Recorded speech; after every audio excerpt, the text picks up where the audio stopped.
Chapter 511, Soda Factory. Michael and Max visited a few other companies in Metropolis in search for the right ingredients for the soda. It took them the whole day, since everyone exhibited the same surprise and shock as Vishna. They all thought that the Vanderbilts had no capacity to buy the bulk amount of materials they were looking for. Of course, all Michael had to do was pay up front, and they quickly changed their tune and processed the sale very easily. They were even so apologetic about their initial offense that they ended up delivering the materials right into Michael's new factory without any fees at all. Because of this, the production of the soda was finally on its way. At this point, the other Vanderbilts had gotten a satisfactory level of mastery over the controls over the big machines. "Good morning, everyone," Michael said as he stood in front of the group of the Vanderbilt workers. "As you can see behind me, these are the materials that you are going to be working with. If you need sugar for the mixture, you take it from that large chest over there." He pointed at the barrels of sugar that Vishna provided for him. "That much? That must have cost a fortune. I didn't think that we'll be using premium ingredients for this drink." "Nephew Michael, how are you able to afford all this stuff?" Michael shrugged. "My company is doing well in the Kings region, so I'm not tight on budget." They all nodded to themselves, proud of their relative that he was able to accomplish this much. In fact, they praised his bravery. The fact that he was willing to risk his savings to build up a new business in Metropolis meant that he had nerves of steel that weren't fazed by the unknown. "We'll make sure not to waste a single ingredient, Michael." "Yeah. We mastered these metal machines enough to make sure that we'll have 100% efficiency. We'll make sure you won't get bankrupt." They all rallied with a cheer, which added to their motivation for working hard. Michael awkwardly scratched his chin. "Do they think this is all I can afford?" he thought to himself. Ahem. "Anyway, for the first few weeks we'll be producing only less than 10,000 bottles a month. But after that we'll probably be ramping up production even more. I've already planned for an expansion for the factory. Don't be surprised if we produce 100,000 bottles a day in the near future." Everyone's jaws were on the floor. 100,000 bottles a month. This meant that they would need 10,000 times more materials than right now. They couldn't fathom the price that those ingredients would cost. Not only that, but Michael told them that this expansion was set. He was going to ramp up the production of the soda no matter if soda was a success or not. They didn't know if Michael was simply that confident in his product, or he had a lot of money to spare. "Are you sure? Why don't we just wait a bit before increasing the number of bottles we produce?" "Yeah, if we see that it's selling well, we'll increase it little by little." "Max, why don't you advise our nephew so that he doesn't waste his money?" They all turned to Max. After all, his impatience was what ultimately led the Vanderbilt business to almost go bankrupt. They didn't want Michael to repeat the same mistakes he had. However, Max just raised his hands, choosing not to interfere. Just like them, he thought that Michael was just a talented, budding, young businessman with a lot of ideas and products to sell. But as he got to know more about Michael, he began piecing together some bits and pieces of the truth. The automobiles, the 8 elemental mastery talent, the endless amount of money, and most of all, the rumored nation of Reborn that he overheard Bart and Lilia talking about. If he came from the Kings region all the way to Metropolis, then it could only mean that he had already conquered it with his company. Michael didn't say it outright to him. He didn't have to. He just let his indifference to spending a lot of money talk for itself. Michael wasn't a rising star. He was already blazing through the skies. However, his initial brilliance was only seen on the other side of the world, which was why most, if not all of Metropolis knew nothing about Michael. However, Max knew that it was only a matter of time before Metropolis caught up with Michael's brilliance. "Guys, trust Michael.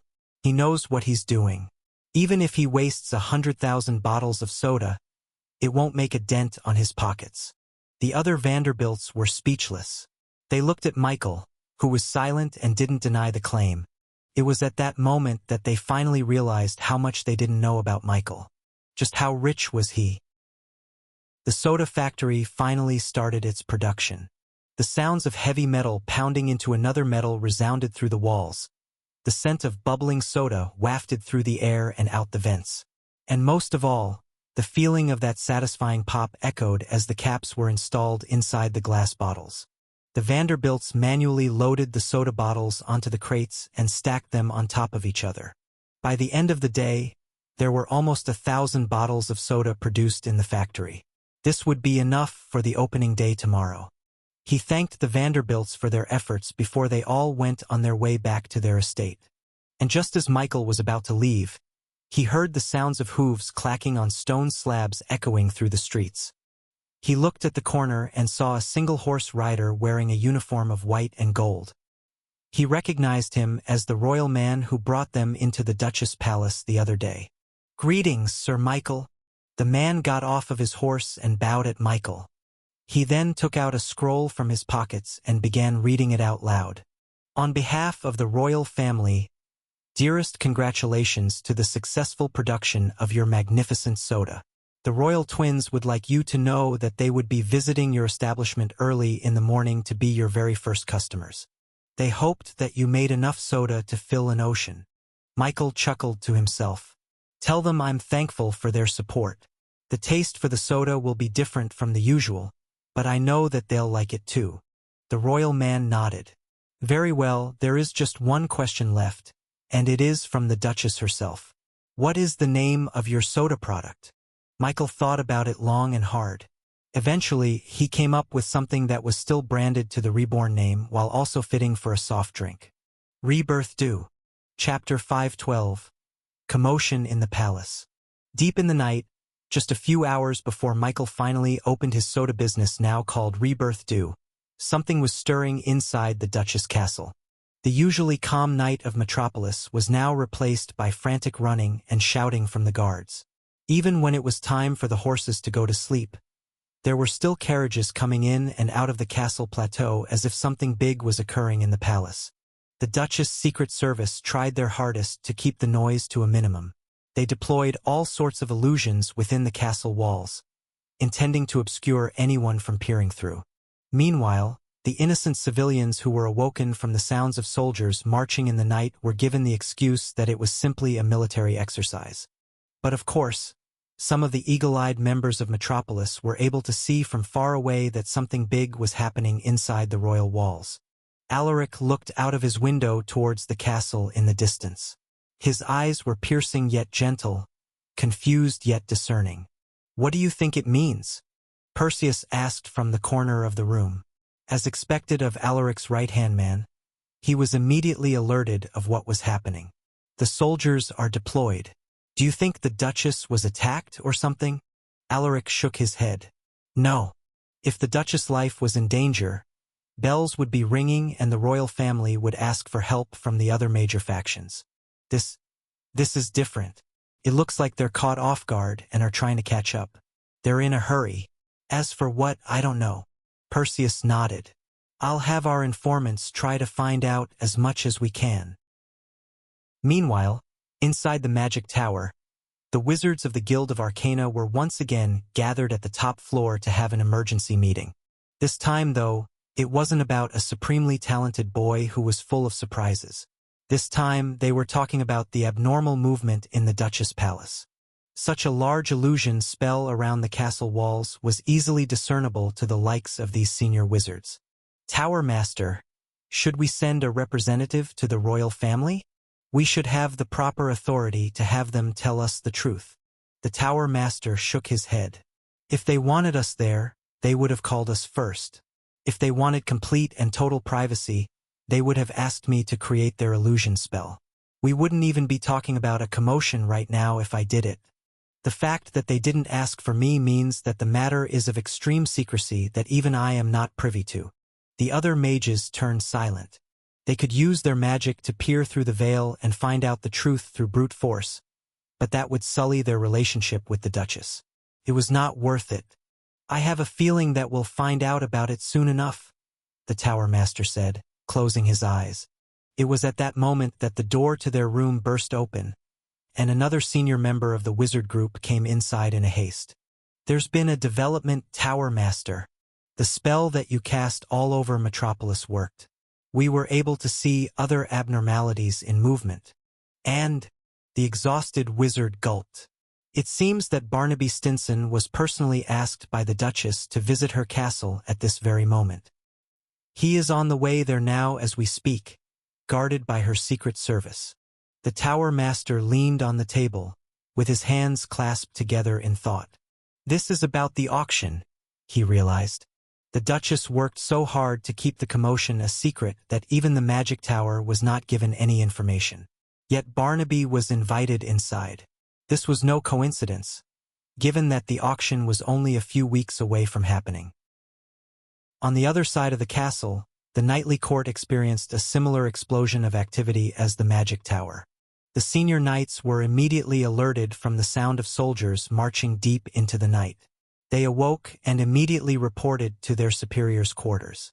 If there was anyone who knew what was happening, then it would be Kruger, the Heavenly Knight. However, no matter how many times they knocked on his door, no one answered. Eventually, they forced themselves inside and found no one around. Kruger was gone. Immediately, they knew that Kruger had gone to figure out what was happening by himself. And it wasn't until half an hour later that the knights felt the reassuring presence of the Heavenly Knight appear right back in his quarters. They entered his abode, seeing him standing by the window. "Sire Kruger, our knights and squires have been scrambling to find more information about the commotion. We need your direction, sire." Kruger nodded. "Do not worry. I only left because I finally felt their presence in the royal continent." "They, sire." "The foreigners," Kruger clarified. "I felt the beat of the wyvern's wings touch down upon our soil. They have arrived." Meanwhile, back in their headquarters in Main Street, Michael was sleeping peacefully when all of a sudden, he felt a heavy object bounce on his chest. "Master! Master!" He opened his eyes and saw Fudge, in his rogue ninja attire, bouncing on his chest and trying hard to wake him up. Fudge looked like he was dying to tell him something. "What's wrong?" "Master, I just found out some really bad news." Michael sat up. "What is it?" "I was just doing my business, surveying Metropolis, when all of a sudden, I heard soldiers and guards marching in the Duchess' palace. Master, I know that I wasn't supposed to be spying on them, but I couldn't help it. I also saw Barnaby there. So I went into his shadow and eavesdropped on their conversation." Michael used his supreme skill and was able to see the large illusion spell on the castle itself. It was actually an 8-star spell which would have fooled most people. With how much the Duchess was trying to hide it, he was actually surprised that Fudge was able to eavesdrop on their conversation without being caught by her secret service. What did they talk about? The Duchess said that some of the tourists arrived here ahead of schedule, and that they have decided to participate in Barnaby's auction. Because of that, Barnaby was pressured by the Duchess to hold the auction earlier than expected. Michael frowned. This wasn't good because he still hadn't got the ranking needed to enter the auction. "It's okay," Michael consoled himself.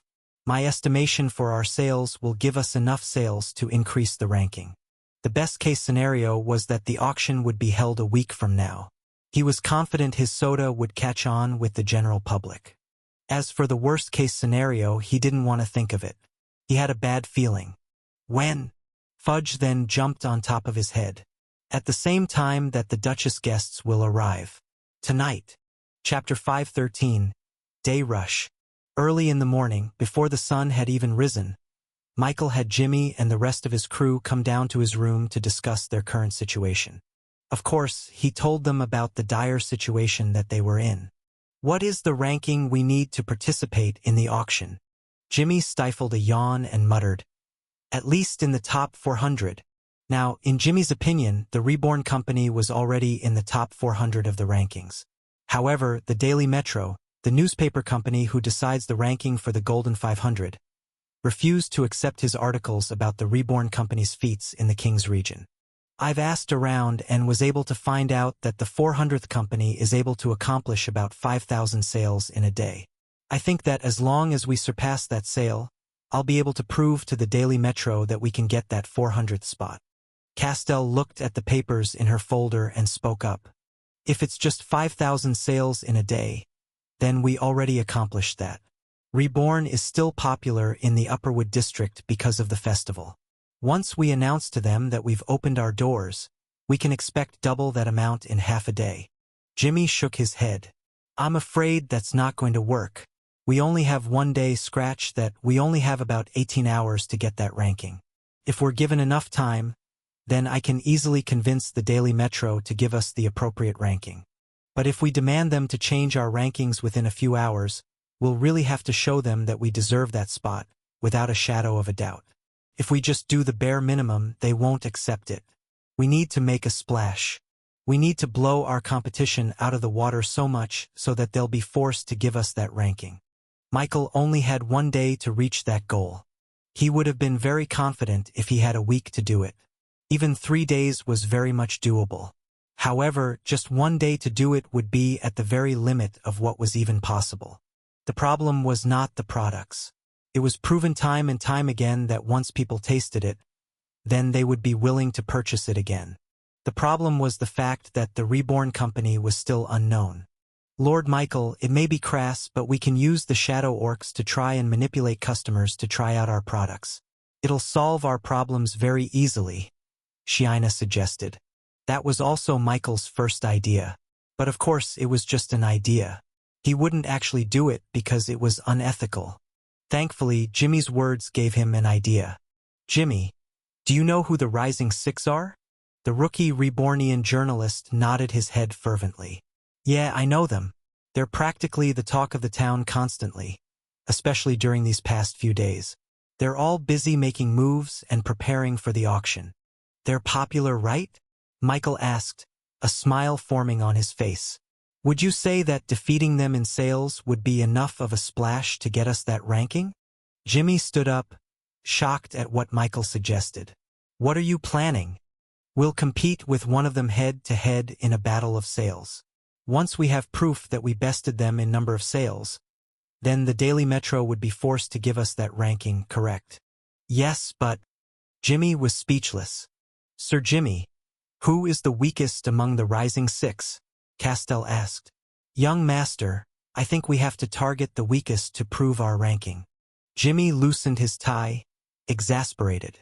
They are all pretty equal in strength. But in business terms, if you had to pick the weakest, then I think that it's Rena from her Department of Spice and Vice.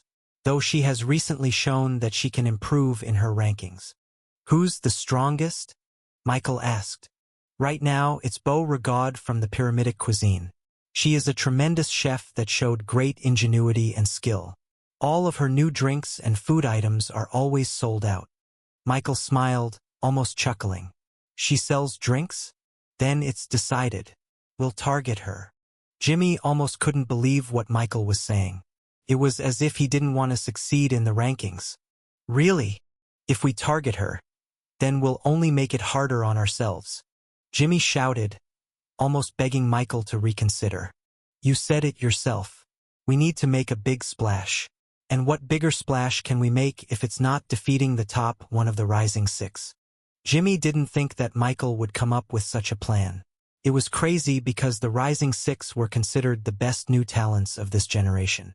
Their names were well established in Metropolis, meaning they already had a high base for sales in the first place. This was especially so for Beauregard. But for Michael, he knew that this was the only solution to their problem. He knew that his soda would be able to defeat any kind of juice or food that Beau could come up with. Just the mere novelty of it would allow Reborn to reach a peak that would surpass them even if it's just for a day. And he was going to butt heads with the Rising Six sooner or later. This was just the perfect timing to do so. All right, Jimmy said, holding his hands up. I've known you long enough to know to not bet against you. Thanks. I'll take count of all the sales you'll get, and as soon as we hit our mark, I'll run directly to the Daily Metro and apply for a change in ranking, Jimmy promised. Shiina got up from her seat. Lord Michael, our inventory for the soda only has 1,000 bottles. Would you like me to arrange for more to be made? As expected of Shiina, she knew just what to do even without him saying it.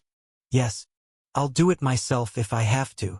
Shiina immediately ran out of the room to notify the factory of the change. Meanwhile, Shiina worked with Jimmy to find out more about Beau and her company. Young master, it looks like they're operating in the entertainment district just beside the opera house, she reported. She is currently presenting her signature meal, terracotta meat and mud juice. Michael already thought of a way to do it. We'll have people stand in the streets offering them the soda. There's a lot of people walking around the entertainment district, which means that they'll get thirsty easily. He also banked on the fact that the guests of the opera house and other entertainment shows would be more than willing to try out something new just like the soda. After a few hours, the sun had already broken through the skies and the day had finally started. It took them some more time to produce more glass bottles, but with Michael's magic, they were able to rush it more than normal. Chapter 514, Entertainment District. For the ordinary citizens of Metropolis, today was just like any other day. But for the companies aiming to participate in the auction, they were all currently embroiled in a huge rush to finish their preparations as fast as possible. The major factions, as well as some of the minor factions, were able to get a hold of the information much faster than the others. Because of that, they were able to prepare for the auction despite the short notice. By morning, they were all ready for the night to come and the auction to start. Michael was also able to prepare enough soda bottles because he was given the information so early. He wanted to thank Fudge, but he didn't want the slime to get used to always snooping around where he shouldn't be. Anyways, he gathered up all the talented salespeople from the nation of Reborn and transported them to Metropolis just for this specific mission. Without them, it would be hard for the unknown soda to catch on with the general public. He went with them to the entertainment district, where no carriages or horses were allowed. It was a wide pathway designed only for the enormous amount of people to go through. As they entered the district, he could immediately hear the sounds of horns blasting rhythmic music to the beat. He looked to the source of the sound and saw it coming from a live band playing in a restaurant. It would have been soothing to hear if they were just one band playing. However, there was an entire street that was just full of restaurants who had their own live band playing music, making the overall sounds they made seem discordant. It was chaos. On the left side were the retail shops, restaurants, taverns, bars, and other kinds of establishments. It lived up to the name Entertainment District because all the people here looked like they were thoroughly entertained. There were some people already drunk, tripping on their own feet in the road, despite it being so early in the morning. On the left side, however, was the complete opposite. These rows of establishments were reserved for theaters and shows that were meant for high-class clientele. If the left side were filled with ordinary people having fun, eating, drinking, then the right side were filled with these snobby-looking, well-dressed men and women who were on their way to nourish their minds and souls through watching people perform stories in person. "Master, Beau's restaurant is right over there." Fudge's voice echoed beneath his feet, pointing him in the right direction. But even if Fudge hadn't told him, it was easy to guess. At the very end of the entertainment district, there was this large, fancy restaurant 3 floors high that glowed even in daylight. They were the only restaurant that had the capacity to hire mages to constantly have lights on their establishment. This was the premier destination for anyone who wanted to have a fine dining experience. All those high-class people who just finished watching the theater of the opera would only choose to dine in this specific restaurant. After all, this was one of the main branches of the pyramidic cuisine. Not only that, but it was personally resided by the famous Beau Regaud, the proclaimed best of the Rising Six. Everyone wanted to eat what she was cooking. But of course, not just anyone can reserve a seat inside. Michael and the other Rebornians positioned themselves at the very opposite side of Beau's restaurant. This place was actually abandoned. There was no tenant in this street because no one wanted to compete directly with one of the minor factions. But of course, this gave Michael the perfect opportunity to set up his stall. "Ready the bottles," he said to the Rebornians. These salespeople wore a cylindrical metal container on their backs, with a tube that connected from the bottom of the tank to their hands. After finishing their preparations, the 6 Rebornians set off into the streets and began to approach anyone they could see. "Hello, good sir. Would you like to feel a new sensation? It's a soda called Rebirth Dew," said the Rebornian as he presented a random male citizen the glass bottle. The man looked intrigued at the strange container as well as the eye-catching graphic pasted on the side. However, he was completely unfamiliar with the drink. I don't know. Is that even drinkable? It's dark brown. The Rebornian didn't get discouraged. He smiled and presented the man with a wooden cup. "Would you like to try it out, sir? A free sample." He used the tube and poured a small bit of soda onto the wooden cup for the man to see. "You know what? I'm kinda thirsty after all that walking, but I want something cold. That looks hot since it's bubbling." The Rebornian smiled and pushed the wooden cup to him. "Try it out, sir. It's cold." The man eventually accepted the free sample. He then took a small sip just to taste it. And as soon as he felt that fizzy sensation in his mouth, the man was hooked. "What is this? I've never felt like this before." The man finished the free sample and downed it in one go. "Ah, that's good. I want more." The Rebornian then offered him a glass. "Here it is, sir. Thank you for purchasing." The man's gasp actually caused a few more passers-by to become curious with the drink. And of course, the Rebornians gave them a free sample to taste, and just like before, they too were hooked once they felt that fizzy sensation in their mouth. It wasn't long before they had 20 sales in just about 20 minutes. It was like a domino effect. The first few minutes of them selling the soda were slow. However, as more and more got a taste of it, they were enamored with its taste and wanted to purchase it themselves. Eventually, a crowd had gathered around the Rebornian salespeople, all wanting a free sample. And just like that, Michael's business was on par, if not better, than the restaurants that were in the entertainment district. But despite this, Michael didn't celebrate just yet. By his estimations, they still wouldn't be able to meet the criteria for getting the rank upgrade. He had been keeping tally, and Beau's restaurant was still getting more customers than him by the minute. This isn't good. Although the growth of the soda customers is good, it just isn't enough if he wanted to beat the best of the rising six. He noticed that despite getting a lot of attention from the left side of the district, there was absolutely no one coming from the right side to at least sample his soda. The classy, high-class clientele refused to sample something that they knew nothing about. "Sir, would you like a sample?" asked the Rebornian. "Sorry, no. I don't want to ruin my appetite. I want my taste buds to be ready for Beau's terracotta meat and mud juice." Michael realized that they were the key to his victory. Beau's restaurant only accepted high-class clientele. Meanwhile, his soda only attracted the normal working-class people. If he wanted to defeat Beau, he had to attract both customers. Just then, Michael realized that the answer was staring right in his face all along. "I forgot to tell them I changed my venue." Michael chuckled to himself. They were the key to his victory. Chapter 5:15, So Delicious. Half an hour later, the entertainment district experienced a disturbance as a white and gold carriage pulled by two stallions passed through the no-vehicle streets. Many people were about to complain and flag down the carriage, but as they approached, they saw the emblem carved on the very side of the carriage door. "Wait, that's the royal emblem. That means one of the royals is inside that carriage? Who? I can't see. Where are they even going?" Ordinary people were astounded once they realized that they were about to lay eyes on one of the royals. Even as citizens of Metropolis, almost all of the normal population never even met or saw the royals aside from parades that only happened very rarely, and only on special occasions. They must be going to the pyramidic cuisine. I heard that Beauregard is cooking one of her specialty dishes. They must be here to taste one of her meals. As expected from the top of the rising six, only she can attract the eyes of the royals. As the royal carriage trotted through the streets, almost all of the people crowded behind it, hoping to have a peek at the royals once they disembarked.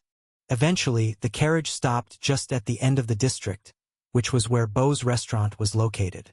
Many people expected this, with some trying to get ahead of other people to get inside the restaurant and have a chance to dine with the royals. Finally, the driver got out of his seat and opened the door for the royals. Everyone saw a pink-pointed shoe peek out of the door before a woman wearing an elegant yet stylish dress walked out with the help of the driver. Everyone gasped as they saw the beauty held on her face. "It's Princess Elizabeth. She's with her husband and kids."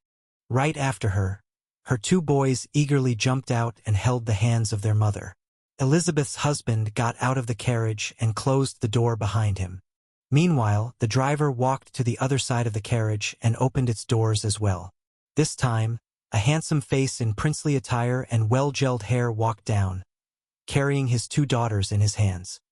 His wife followed behind him, wearing a mostly similar dress to Elizabeth but with less frills and less eye-catching. "It's Prince Harry with his wife and his children," everyone gasped. The royal twins and their children never usually got out of their castle. This was the first time anyone had ever seen the Duchess' grandchildren at all. Beau's dishes must be so good if she could even lure the royal family out of their castle. Damn. I wish I had my reservation for the restaurant today. I'm so jealous they got to eat with the royals. Many people, mostly the fancy and rich citizens, wanted to approach the royals so that they could increase their social standings in Metropolis. Thankfully, though, guards with full metal attire formed a wall around the royal family so that no one could approach them with ill intentions. "Are you ready, kids?" Elizabeth asked her sons. "Yes, Mom." "Soda. Soda. I want some soda." "Oh, he's right over there," Prince Harry said as he looked at the sidewalk and saw a familiar golden-haired boy waving back at him. "Come on, girls. Let's greet him." The royal family started to walk through the streets. The attendant on the pyramidic cuisine hurriedly fixed his tie and straightened his jacket. The royal family had no reservations for today, but he had no trouble squeezing them in. No one would complain since they were the royals. He even alerted the chefs to prepare something nice for their arrival. "Welcome to the pyramidic Chway." But much to everyone's surprise, the royal family kept walking and ignored the warm welcome of the restaurant's attendant. Even the crowd were caught off guard. "Huh? I thought they were dining in the pyramidic cuisine. Maybe they want to walk around first? Where are they going? There's no restaurant there." Eventually, the royal family stopped at a small wooden stall right on the sidewalk. Nobody even thought that this was their goal all along. It was only when Prince Harry held out his hands and shook hands with the golden-haired boy did the crowd finally realize the truth. They weren't here for the pyramidic cuisine at all. "Michael, it's great to see you again. We would have gotten here sooner if not for, you know," Prince Harry said apologetically. People gasped once they saw the prince bow towards someone. And not just anyone. An unknown boy. "Our mother is incredibly busy today. If not for that, I'm sure she would have showed up as well," Elizabeth said. Thankfully, not a lot of people could hear her words. If so, then there would be people passing out on the streets from sheer shock. "That's fine. I totally get it. In fact, I'm even surprised that you made it. I didn't think this would be so important that you'll take the time out of your busy schedule to see me." The royal twins must have been dealing with a lot of contracts and meetings as well because of the auction and the tourists. Yet they still arrived nonetheless. When Michael sent them a message via Fudge, he expected them to reject it. He was even getting ready to execute Plan B to get enough sales for the day. Thankfully, he didn't have to. "Boss Michael, 1 soda please," said one of the boys. "Me too, boss. We did good. We focused on our studies like you said," one of Harry's daughters proudly said. "Ha ha ha, that's the reason, Michael. As you can see, our children have been behaving very well because of you," the prince said, patting his daughters' heads. Princess Elizabeth also warmly looked at her children. "They've been doing their chores, their etiquette studies, and everything else. It would be a disservice to their work if we didn't give them their reward after all that." Michael chuckled to himself. He didn't want to tell them that the children were experiencing Pavlovian conditioning. "Well, feast on our new soda, Rebirth Dew, or you can just call it RD Soda if you'd like." He picked 4 glass bottles out of the crate and gave one to each child. They looked at the strange bottle, unable to see how they could drink from it. One of them even tried to use his teeth to pry the cap open. "Here," he said, taking one of the bottles. "You use this and you." Pop. Smoke rose out of the bottle accompanied by the sound of sizzling liquid. "Wow. Cool. Mine next. Mine next." He opened their bottles one by one, allowing them to finally have a taste. As soon as they tasted it, their eyes widened. "This is so much better than the one before. Hee. This is my new favorite drink." The children happily chugged the soda bottles, becoming too excited that some of the soda leaked out of the bottle and stained their shirts. They didn't care though and kept drinking. "Oh boys, didn't I tell you to be careful drinking?" Elizabeth scolded them. "Mom, you've got to try this." Chapter 5:16. Soda for the Royals. Prince Harry and Princess Elizabeth ended up taking a glass of RD soda as well after seeing their children loving the drink. And just like them, the royal twins loved the drink so much that they ended up spilling some of their drink onto their clothes. "Ha ha ha! Mom, you're doing it as well." Elizabeth's cheeks flushed as she hurriedly wiped the soda from her mouth. "Ahem. Now children, that was not good etiquette." Burp. After drinking that much soda in one gulp, Elizabeth belched out a very satisfying burp, surprising everyone and even herself. "Oh dearie me." Right next to her, Prince Harry coughed slightly before copying exactly what his twin sister did. Burp. Seeing their parents burp loudly like that made their children laugh out loud. They laughed so much that they ended up burping a lot as well. Burp, burp, burp. A mixture of laughter and burping echoed out through the silent entertainment district. Even the musicians that were playing in the restaurants couldn't help but stop their music and peer out into what was happening in the royal family. The royal family, who were renowned for their manners, style, and grace, were now burping constantly yet still having fun without any care in the world. Gone was their stuck-upness. They were just in the streets, as a family, experiencing something new and enjoying it. They're just like us. I didn't know royals could laugh like that. Hee hee. I burp a lot too. It makes me feel good knowing even they do it too. Everyone's perception of the royals changed instantly, for the better. They weren't these untouchable beings that were different from normal people. They were just like any other family. This embarrassing moment made them much more relatable, and therefore more likable.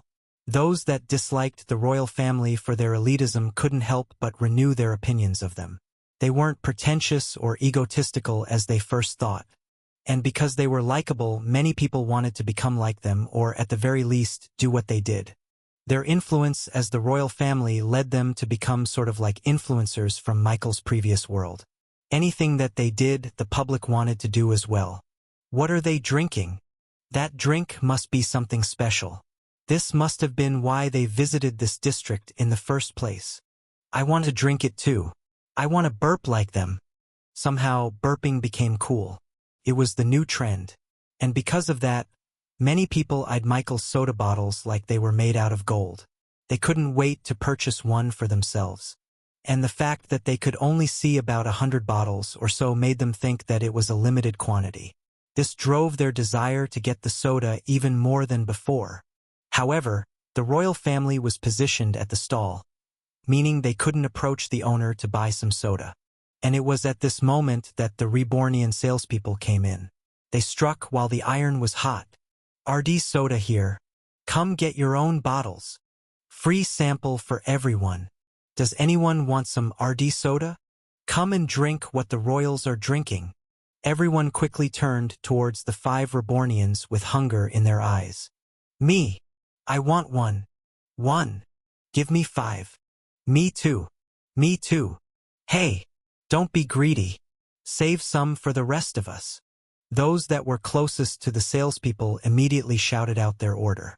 And as expected of a professional, the Rebornians multitasked very easily. They took everyone's order, memorized them, got their payment, and gave them change all while 100 people were shouting at them and crowding around them. To fulfill everyone's order, they reached down into their shadows and took out the appropriate number of RD soda bottles to their customers. This was possible because their shadows were inhabited by the shadow orcs, who acted sort of like a spatial inventory for them. The entertainment district became like a wet public market with all the screaming and pushing from the crowd. Their customers had now tripled or quadrupled what they were getting before. And it was only growing more and more as people began to find out that the royals drank RD soda. This time, Michael's customers weren't just the normal, ordinary citizens. He was even getting the attention of the high-class and rich clientele that only the pyramidic cuisine could get. If the RD soda was good enough for the royals, then it was good enough for them too.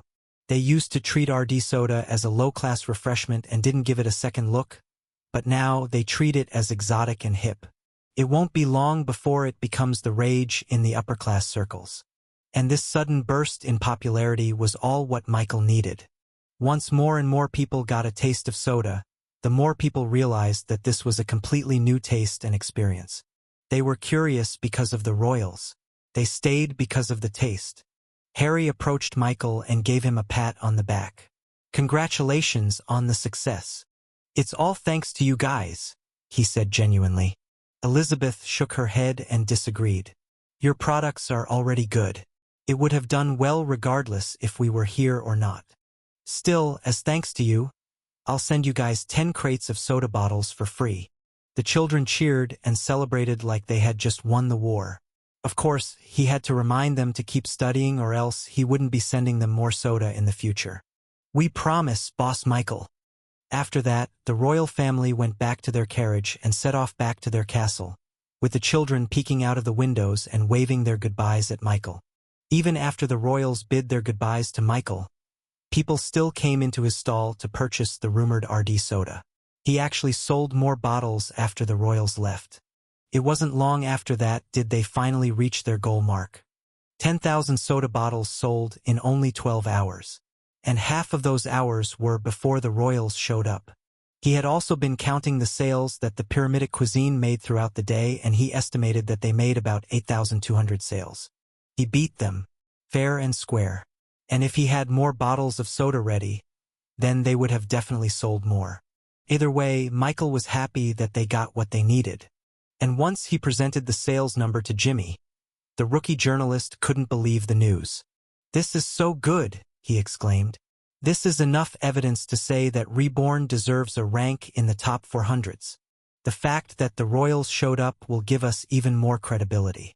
Don't worry, I'll get us that ranking." Jimmy immediately went over to the Daily Metro to report the sales that Reborn just accomplished during the day. As he entered their premises, he saw a lot of people running all over the place. Many of them were rushing to deliver articles after articles, with many revisions in its publication. He then looked at the very end of the office, where the head editor was located.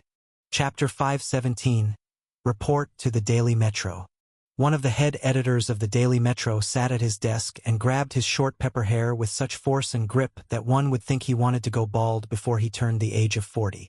His head was currently filled with numerous thoughts, alarm bells, and shouting as he tried to keep up with the insane schedule they had today. "Knock, knock, knock." He turned to the door with a glare. He told his people not to bother him once he was inside. "What is it?" he asked grumpily. His secretary peeked out of his door and meekly showed a gentle smile. Sir Kronk, there's a Jimmy here to see you about a company rank upgrade." Before she even finished her sentence, Kronk had already waved her off. He didn't have time to go through all the hoops of a rank upgrade at this moment. After all, it would be an understatement to say that the Daily Metro was currently experiencing an extreme rush to push out newspapers as fast as possible, as if their very life depended on it. Today was just too eventful for them to catch up. Early in the morning, Kronk was awoken by one of his informants that the Duchess was currently embroiled in something big. As a journalist and an editor for a newspaper company, of course he was going to try and be the first one to cover this story. Unfortunately, though, the Duchess security was far too strict for them to get any information. Because of this, Kronk was up very early in the morning, having not even slept a single hour trying to wait for more information. However, that information only came when the sun was already peeking out of the clouds and the day had fully started. After the day started, the Duchess finally took off the illusion curtain that covered her castle and finally allowed reporters from the Daily Metro to learn about the sudden change in the auction schedule. And just like most companies who only heard about this news right after they just awakened, he and the entire Daily Metro rushed to get out an article as fast as possible. Sleep-deprived and on a time limit, Kronk forced his journalists to write articles upon articles covering this story. He wanted to find out everything before writing the front-page news that would be sent out throughout Metropolis. And although all of them were rushed, somehow, they were able to make a decent enough newspaper article regarding this day. However, just when Kronk thought it was over, he was suddenly informed that a new development took place in the entertainment district. In the midst of the upcoming auction, the tourists and everything that came with it, the royal twins and their children decided to go out of their castle and visit an unknown establishment in a far-off district. And that wasn't all. There were rumors that they drank some unknown liquid refreshment that made them burp out loud, which some would say was unbecoming of someone from their stature. Yet, from what he could tell, there were only positive reactions from it. This was almost front-page news-worthy. Kronk knew that there was more to this story that people didn't know about. The royal twins didn't just stumble upon this thing called RD soda. It was their sole purpose in coming to the entertainment district. The fact that they went back to their castle after having a drink was proof of that. This meant that the one who owned that soda had a pre-existing relationship with the royals. However, when they tried to find out more about this, they couldn't find anything about a permit for this soda. Could this be another case of automatic approval like those vehicles? Kronk thought, not knowing that both were from the same company. "Sir, the guy is insisting that he needs to see you." His secretary peeked back inside.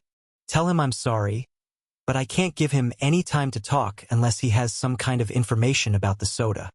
The secretary opened the door, allowing Kronk to see Jimmy sitting outside.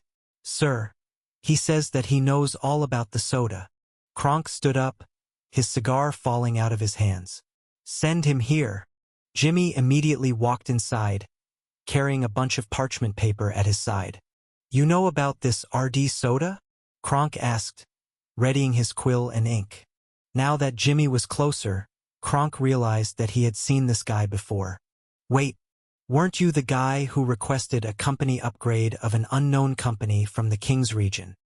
He remembered he turned down Jimmy because the articles he wrote about this Reborn company sounded far too far-fetched.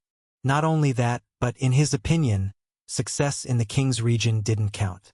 "Yep, that's me." Jimmy nodded. "That's the reason why I wanted to speak with you.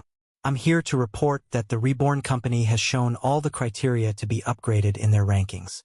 Here's the proof." Jimmy slid the proof of sales to Kronk's desk. The pepper-haired man lit up another cigar before he began skimming the papers. His eyes widened as he realized what he was seeing. "The Reborn company owns the RD soda?" Kronk didn't wait for an answer as he began scanning the page before his eyes ultimately landed at the very bottom. His jaws slacked, with his newly lit cigar dropping to the floor. 10,000 sales?" Kronk sputtered out. He thought he was imagining a few zeros in the number. But it was real. Kronk immediately ran out of his office and gestured for his secretary to come. "Find out how much the pyramidic cuisine got in sales during the day." Jimmy turned around, still sitting in his chair, and reported the number. 8,231. The secretary looked through her papers before eventually looking back at Jimmy in surprise. "Yes, sir. It had 8,231 sales." "He's right." Kronk got back in his office and sat back down in his chair, completely stunned. An unknown company beat a restaurant from one of the Rising Six. And not just anyone. It was Bo, who had both the strength and intellect to eventually lead the pyramidic cuisine to the major factions. "So, can we get the ranking officialized now?" Jimmy asked. Kronk was still busy digesting the information, but Jimmy didn't have the time to wait. The auction was about to occur in an hour. Right, Kronk said, his hands searching for something in his very cluttered desk. He eventually found the special ink that he needed. Using this magical ink, he wrote down a few words in the paper and signed it with his own blood. "There. Congratulations. The Reborn Company is now ranked 399th in the Golden 500. Jimmy smiled as he received the paper. He wanted to celebrate, but he knew that he needed to give this paper to Michael. This was the proof he needed to be let inside the auction. And just before Jimmy got out of the door, Kronk called out to him. "Wait, is the Reborn Company participating in the auction?" he asked. Jimmy nodded, before rushing out of the Daily Metro and back to Michael. Chapter 518. Kronk's Realization. Kronk sat back at his desk, still unable to process what he had just seen. He leaned back on his desk and sighed. And it was at that moment that he saw something from the corner of his eyes. The sales report of the RD soda was sprawled all over his desk, disorderly. There must have been about 5 pages filled with nothing but numbers in there. But strangely enough, there was one page at the very end that was different from the rest. It was a page that was filled with words and sentences, structured just like any other newspaper article that they were writing. He quickly took the paper and began to read it. The Reborn Company in Metropolis. Written by Jimmy. Then, he realized it was indeed a newspaper article, but one solely focused on the Reborn Company and their achievements. There's more to the soda? Kronk said to himself. This article detailed the exact moment when Michael, the Reborn Company's leader, stepped into Metropolis and began their expansion. Here, he learned about Michael's record-breaking permit test, accomplishing something that not even the legacies had accomplished. For element mastery, he's the mystic genius kid. Not only that, but Michael was instrumental in the downfall of Basilisk Ores and their network. He was the one who practically found out about their scheme to try and cheat their way into getting a part of Main Street. Cobra? No way. He was defeated by Michael? Kronk's eyes widened once he realized that Michael beat the infamous Cobra, one-on-one, in a sanctum duel that Cobra solely designed. But it seemed that his surprise didn't end there. Wait, Vanderbilt? He's a Vanderbilt? He shockingly realized. As a major editor of the Daily Metro, he thought he knew everything there was to know about the Vanderbilts in Metropolis. With the kind of talents and gifts that he was showcasing, Michael's name should have been famous all over the Queens region. It was then that he realized something unbelievable. If the boy was being raised and helped by Eyes Vanderbilt, then everyone would have known about him by now. Yet, Michael's name wasn't even being spoken by any other Vanderbilt or Eyes. Maybe he did it all by himself? Without the Vanderbilt's help. This realization put him completely stun-locked. He had to put the article away to take a break. After all, even the legacies, Alaric, Aerith, and Bobby couldn't have made it this far, this fast without the help of their conglomerate ties. There were always inheritances, connections, and other things that let them have an advantage over other startup companies. Yet, Michael did it all by himself. Learning about this lit a spark of curiosity in Kronk's journalistic heart. He knew he was looking at the story of a lifetime. He began to read more, learning about how got the honor of being guided by the Duchess' personal guards towards their castle. Then, the article talked about the Vanderbilts getting their justice after learning about Jack's fraud.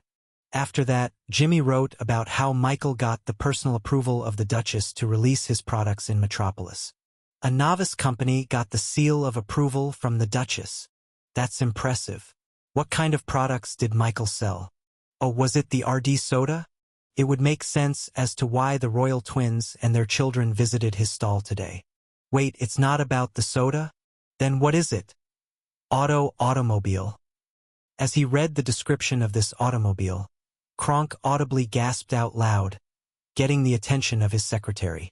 Sir Kronk? Are you all right? The secretary looked at their main editor and saw him look completely ashen, as if he had just seen a ghost. Oh my God! Are you having a heart attack? Kronk looked at her and finally released the breath he'd been holding in. I very well may have had a heart attack after reading this. As it turned out, Michael was the one who owned and produced the vehicles that got the whole of Metropolis scrambling to get one. From what he heard, the vehicle was the second to last item that was going to be auctioned off this evening, meaning it was part of the main event. The major factions would spend all they had to obtain those. Kronk sat back down in his seat and rubbed his aching head. Hearing about Reborn almost made his heart explode. If they accomplished this in Metropolis, then what the hell have they been doing in the King's region? It was just then that Kronk remembered something.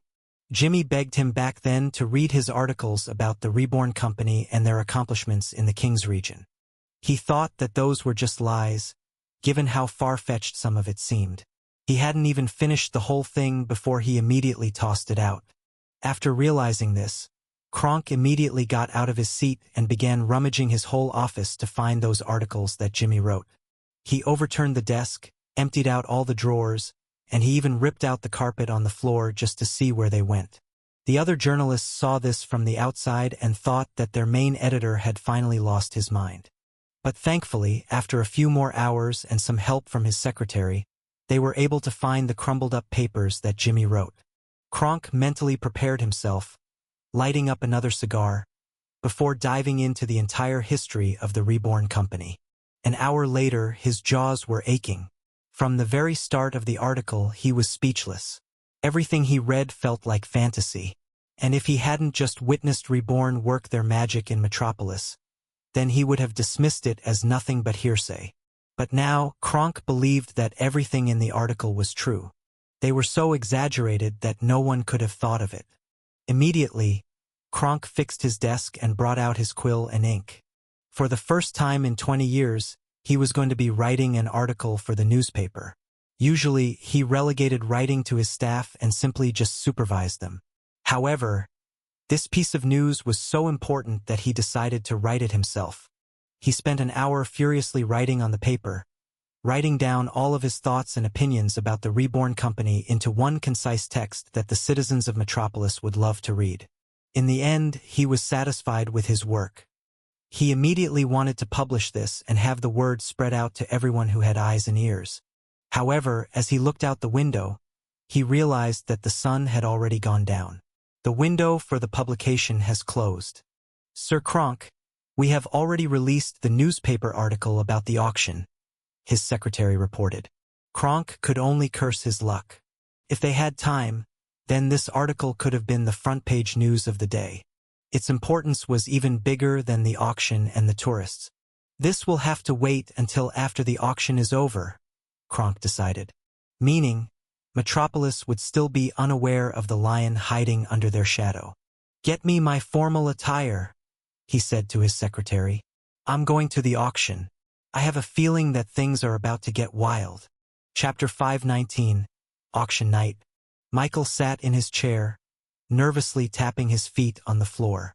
The sun had already set, wheels were in motion, and the auction was about to start, with or without him. And just as he thought he'd lost out on this opportunity, the door to his room burst wide open and Jimmy came rushing in, holding in a piece of paper with magical properties. "Ha, H.A., we got it. 399th spot," Jimmy exclaimed, pushing the certificate on Michael's desk. Michael looked over the paper and smiled. "They just got it just in the nick of time." "Thanks," he said to Jimmy. "I knew I could count on you." "No problem, boss." Jimmy saluted proudly. Now that they secured the ticket to the auction, Michael knew there was only one thing left to do: prepare. He reached down into his shadow inventory and took out a shiny metal cube. Of course, this was no ordinary cube, for it contained one of the strongest and mysterious metals in the world: God-forged pieces. With a slight twist, the cube twisted and contorted to reveal the flaming raw ores inside. Thanks to the Duchess, he received much more than he was supposed to get after defeating Uncle Jack. She threw in a little extra for his troubles. And because of this, he now had in his possession the biggest chunk of God-forged piece he had ever seen. It was almost the size of a small egg. Its white flames flickered intensely, as if challenging him, daring him, to get close and feel its power. "I'm going to need all the power I can get." This auction was no ordinary auction where money was the sole thing he had to focus on. He didn't know how or why, but Barnaby's auction included duels and fights in the bidding process. If he wanted to get the spirit of old, then he'd need enough power to beat all the major and minor factions in Metropolis. He'd need to beat well-established organizations like the Magic Tower, the Knightly Court, and all the other legacies whose foundations were much deeper than him by manyfold. It was a tough task, and he didn't know if he was going to succeed or not, but he knew that he was going to try his damned hardest to do so. He raised his hand and let his own God-forged pieces communicate with the pieces in the box. Suddenly, they started to vibrate and slowly wedge out of their secured positions in the box. They were attracted to him, so much so that they became more excited as they got closer and closer to his skin. The metal box, unable to hold on, burst into a million fragments as the God-forged pieces shot directly through its side and towards Michael's heart. The force caused Michael to shoot backwards. The mere quantity of the God-forged pieces that entered into his system almost became far too much for him to bear. He would have slammed his back into the glass door if it weren't for him planting his foot down and skidding his soles into the flooring. Inside his heart, the Godforge pieces turned into liquid as they bypassed the skin, the veins, the muscles, and the bones before eventually reaching the heart. They accelerated to near light speed as they shot towards its rightful place, splattering into the valves of his heart and painting it with the color of Godforge. It only took a few seconds as these new pieces supplied Michael with enough power and energy to make his body slightly glow a white color. His diva, a full right arm and a left fist up to the wrist, manifested above him. Nanoparticles appeared out of the air before swarming over to the diva's uncompleted left arm like bees. And just like before, the nanoparticle swarm morphed and conjoined together to form electrical circuitry that acted as the diva's veins. Then came the bones, which were made out of some kind of black alloy that absorbed absolutely no light at all. The left arm continued to grow, growing from the wrist up to the elbow. But it didn't end there. The Godforge pieces he received were enough to push past the elbow and form more of its mechanical biceps and triceps made out of synthetic fibers, until finally, it reached the shoulders and reached completion. Michael's diva finally had a complete set of arms. He looked up and felt a little bit more in tune with his abilities. And if he wanted, he could even move the arms just like his own. It followed his every movement, making it seem like his diva was shadow boxing behind him. But of course, he knew that this wasn't possible because divas couldn't interact with the real world. They acted just like a projection, meaning if he tried to punch someone with the diva, then it would only pass through the target. It was at that moment that Michael's ears twitched, as if he heard something. Ha! He looked around, searching for the source of that sound. He wasn't even sure if he heard something at all. He then looked to the side and saw Shiina right at his door just as she was about to knock on his door. Shiina opened the door and bowed at him. "Lord Michael, our shadow orcs say that the auction is about to start. Plenty of people have already entered the venue, including the major factions." Michael nodded and thanked Shiina for informing him. "I guess I was just too nervous about this auction," he thought to himself. Thankfully, though, he came prepared. Now, his diva was finally in the 4th stage of body formation. Judging from his previous encounters with other magnetics, this meant that he could easily defeat someone on the same level as him. And for his opponents who were in the 5th stage, then he had a solid chance of winning against them if he played his cards correctly. But as for opponents in a much higher realm than that, he didn't know the answer. He had never encountered someone 2 levels higher than him. This means I gotta be careful and pick my fights. He looked down at his pockets and felt the box frame of his folded drone. As long as he had this weapon, then he could be sure that he had an advantage that no other magnetic could have. "I'm ready," he said to Shiina. The white-scaled dragonborn smiled and nodded at him. "Very well, Lord Michael. We shall see you at the auction." A magic circle appeared beneath his feet as he used his shadow transportation skill to directly come over to Barnaby's vault. His body slowly descended into his own shadows, before completely disappearing into the void. Michael ascended into the ground in a dark alleyway filled with nothing but shadows. He had his formal attire on, wearing a tuxedo with a loosened tie. He didn't want to restrict his own movements too much. He then walked out of the alleyway and found himself staring at Barnaby's vault shining deep in the night. There were wizards and mages constantly casting light spells in the air to keep everything visible even during the night. Chapter 520 VIP Guest. There was already a large crowd near the entrance, filled with civilians, fans, and some newspaper journalists. The whole road was occupied with lavish carriages as one by one. The guests entered the venue showing off their pearly white necklaces, dresses made out of exotic threads, and fur coats. As expected of an auction, this was just basically a way for people to show off their wealth and statuses. Michael stood in line at the entrance while the attendant checked the identity of the guests to see if they belonged inside or not. "Look, that's the owner of Black Time Incorporated with his wife. This is the 5th time they've been invited to the auction. Wow. That's mildly impressive. But how about the Gentle Tool Company? They've finally been invited to the auction after 8 years of trying." Just then, it was Michael's turn to enter the venue. "Whoa, who is that kid? Why does he seem familiar? I think he's lost or something. Usually, most companies entered the venue with flair and style. They showed off their extravagant wealth with their gem-at-a-rend carriages and exotic stallions. But Michael was different. He just appeared out of nowhere and lined up like Barnaby's vault was just a normal restaurant. "Good morning, sir." The attendant stopped in his tracks once he saw Michael in front of him. What's your name, sir? Do you have your parents inside?" Michael shook his head. "I'm here on my own and on behalf of my company. My name is Michael."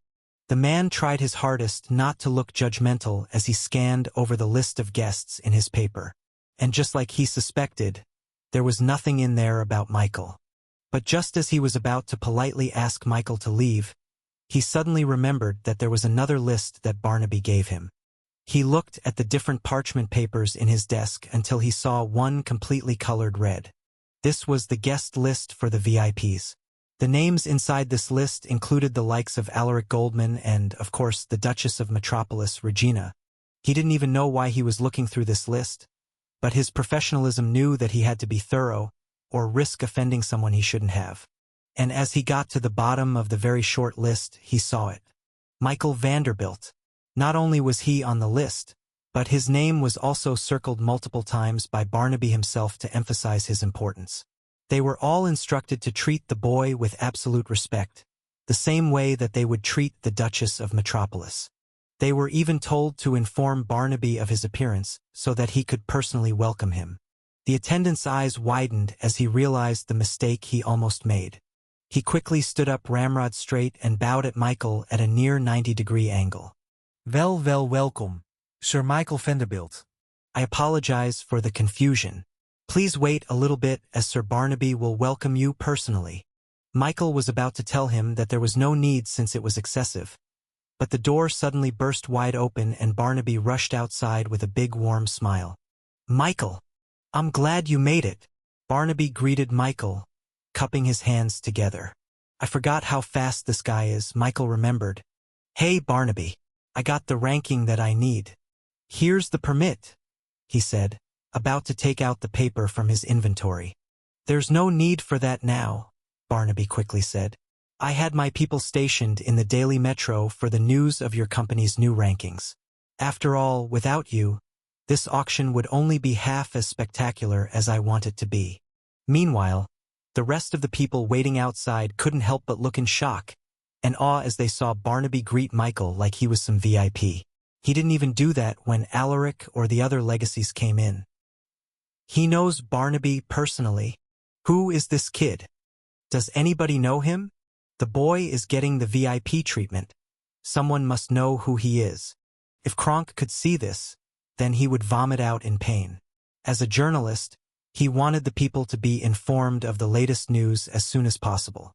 But because he found out about Michael and the Reborn company too late, the rest of Metropolis would also have to wait a little while longer before they realized who Michael truly was.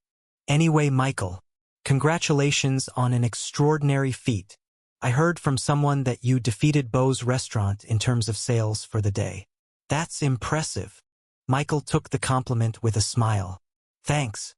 By the way, can my company also participate in this auction?" Barnaby nodded. "Of course. I've already prepared a personal suite for you and your crew in the auction room. You'll get one of the best views available." This was the reason why he went to the auction earlier than the others. He didn't know if they were also allowed inside. But thankfully, Barnaby was gracious enough to give them a big enough room for everyone. He silently sent a message to the others using his shadow skill to come to the auction soon. "Come inside. Let's talk about the auction." Barnaby led Michael inside, where they went into the restricted area of the venue, away from other people. This was one of the perks of being a VIP. "Are the automobiles ready for auction?" Barnaby asked excitedly. Michael nodded. "Of course. We've prepared 20 cars and 10 trucks ready to be deployed. Just say the word and I'll have my guys drive the automobiles here in just a few minutes." Barnaby pumped his fists. "That's great. But don't deploy them all at once. We'll only need one of each for the auction showcase." Michael silently contacted Shiina to do as Barnaby asked. "Ha, That's a load off my shoulders. You won't believe the kind of day I'd had, Barnaby said, sighing. Having to forward the auction a few weeks in advance almost caused me to lose all my weight. Look, I'm skinny now. Michael saw no difference, though, but he kept his silence to not seem offensive. I heard that it's because of the tourists that you had to hurry the auction, Michael said, subtly probing for information. Yes, you're right. You'll probably see them soon in the auction. Those mermen were way ahead of schedule. We thought they wouldn't come until after the auction. So, there's not going to be any parade anymore? Barnaby shook his head. No, it'll still happen. It's only these mermen that got here early. And because of their stature, the Duchess and I had to accommodate their wishes for a premature visit. Mermen? Michael thought to himself, intrigued. If they caused all the commotion in Metropolis, then this means they're probably a high-ranking citizen. He was excited to see a merman personally.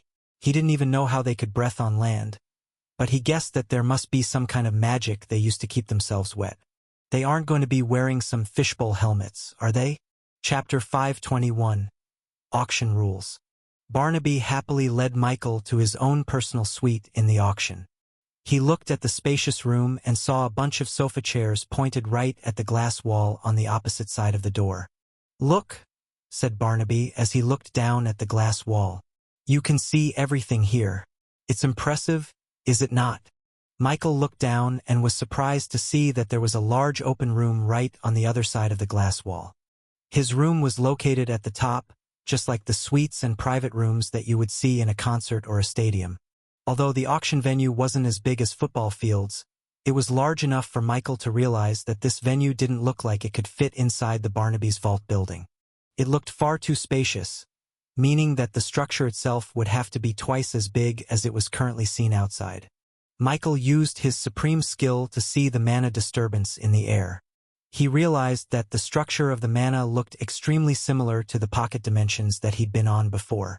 Wait, is this? Barnaby smiled. Oh, have you noticed it? My whole building is connected to a whole lot of pocket dimensions. This is just the first one.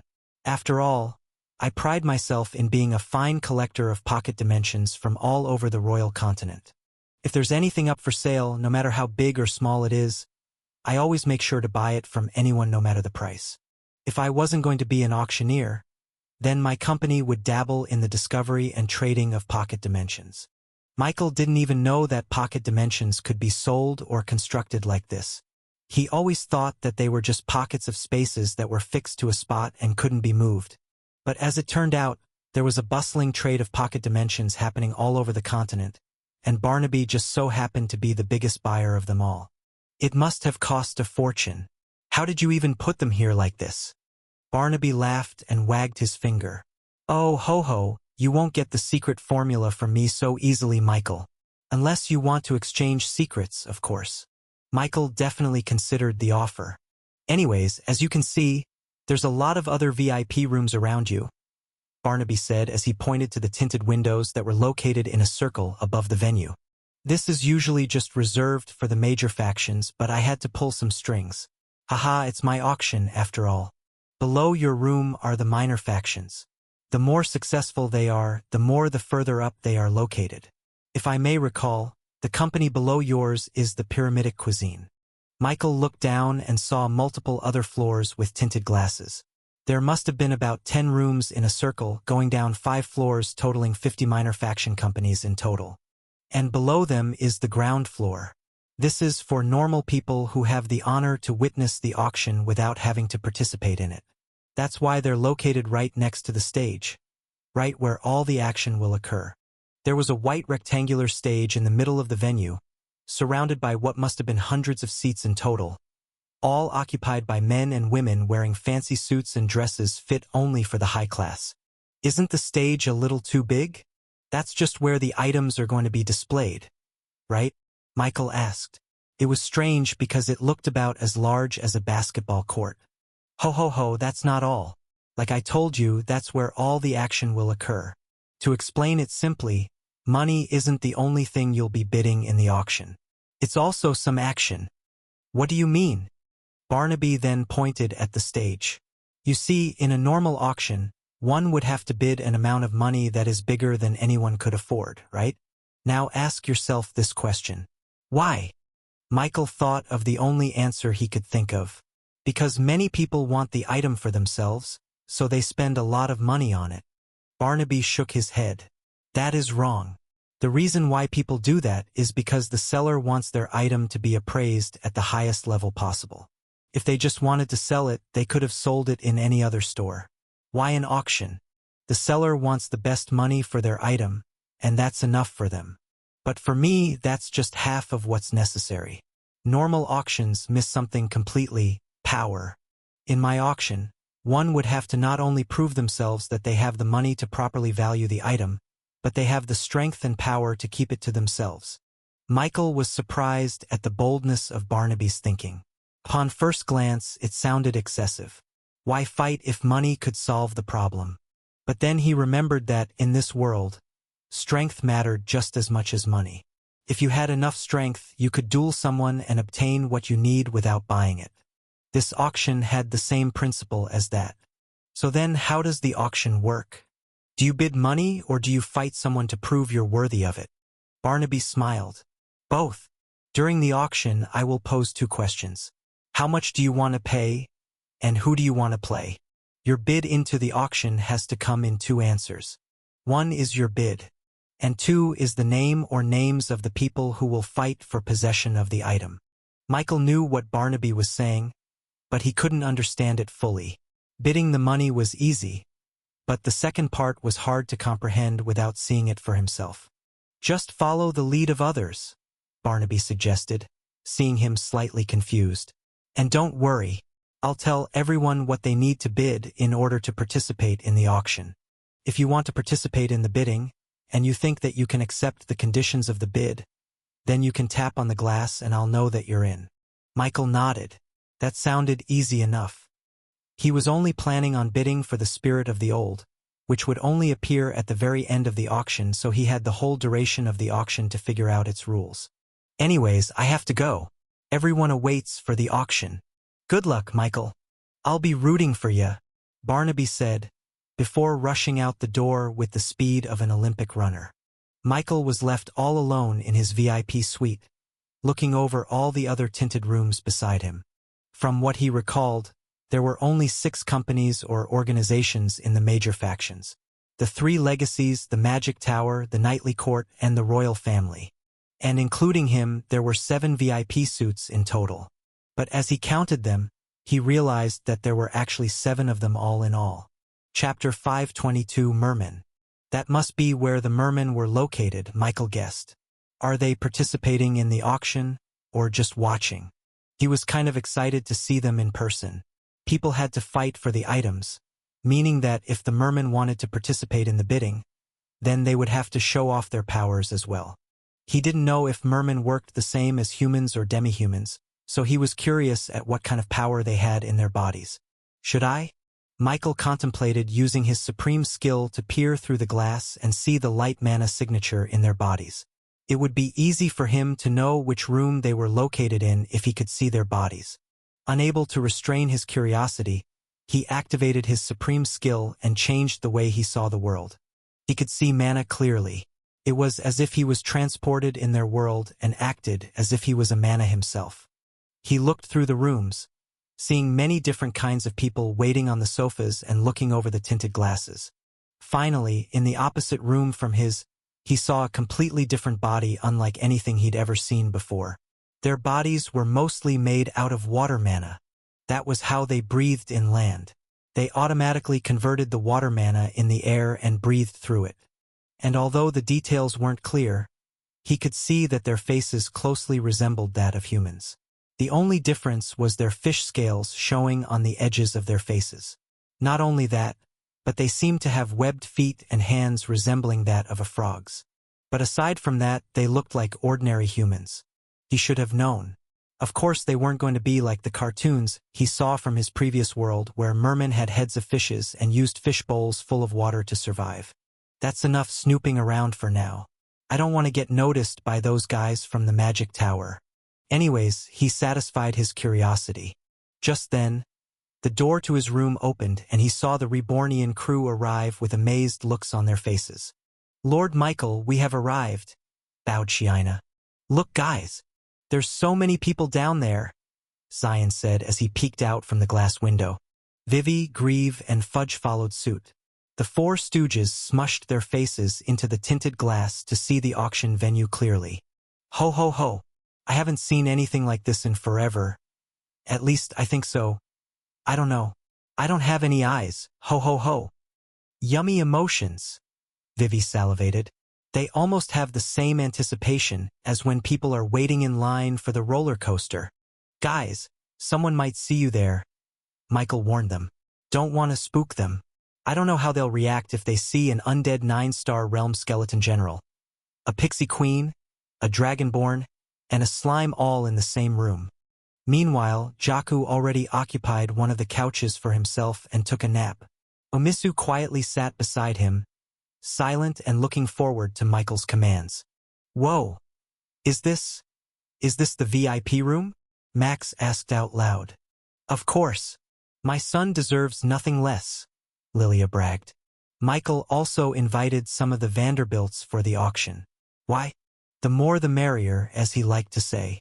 "Look at all these very important people," Fudge muttered. "This would have been the perfect time to spread my clones and spy on everyone." "Oh, if you find one that's strong, tell me so I can compare myself to them," Zion said. Michael was about to tell them to settle down when he heard the sound of a large gong echo throughout the walls. Boom! He looked down and saw Barnaby at the center stage, wearing a full white suit that made him look larger than life. A magic circle appeared beneath his feet, which Michael deciphered to be some kind of voice amplification spell. "Welcome everyone to the annual Barnaby's Vault auction." His loud announcement sent waves of applause from the people seated at the ground floor. They cheered like they were a crowd about to watch a world title boxing match. This almost sent Vivi into a frenzy as the emotion from the room reached its peak. "First of all, I would like to apologize to everyone about the sudden change in schedule. Some of you may deem this as unfortunate, but it is for a good reason. As some of you may not know, we are given the privilege of being visited by one of our dearly beloved neighbors from the other side of the world, the mermen from Atlantis." The crowd gasped and awed before looking up at the VIP suits. Of course, the major factions already knew about this, so they weren't that surprised. However, about 80% of the minor factions were completely caught unaware by the news. Barnaby kept silent, letting the crowd process and digest the information he just gave them. He knew that there would be lots of discussions taking place within the tinted glasses, especially for those companies who were wholly unprepared from the merman's appearance in the auction. Ahem.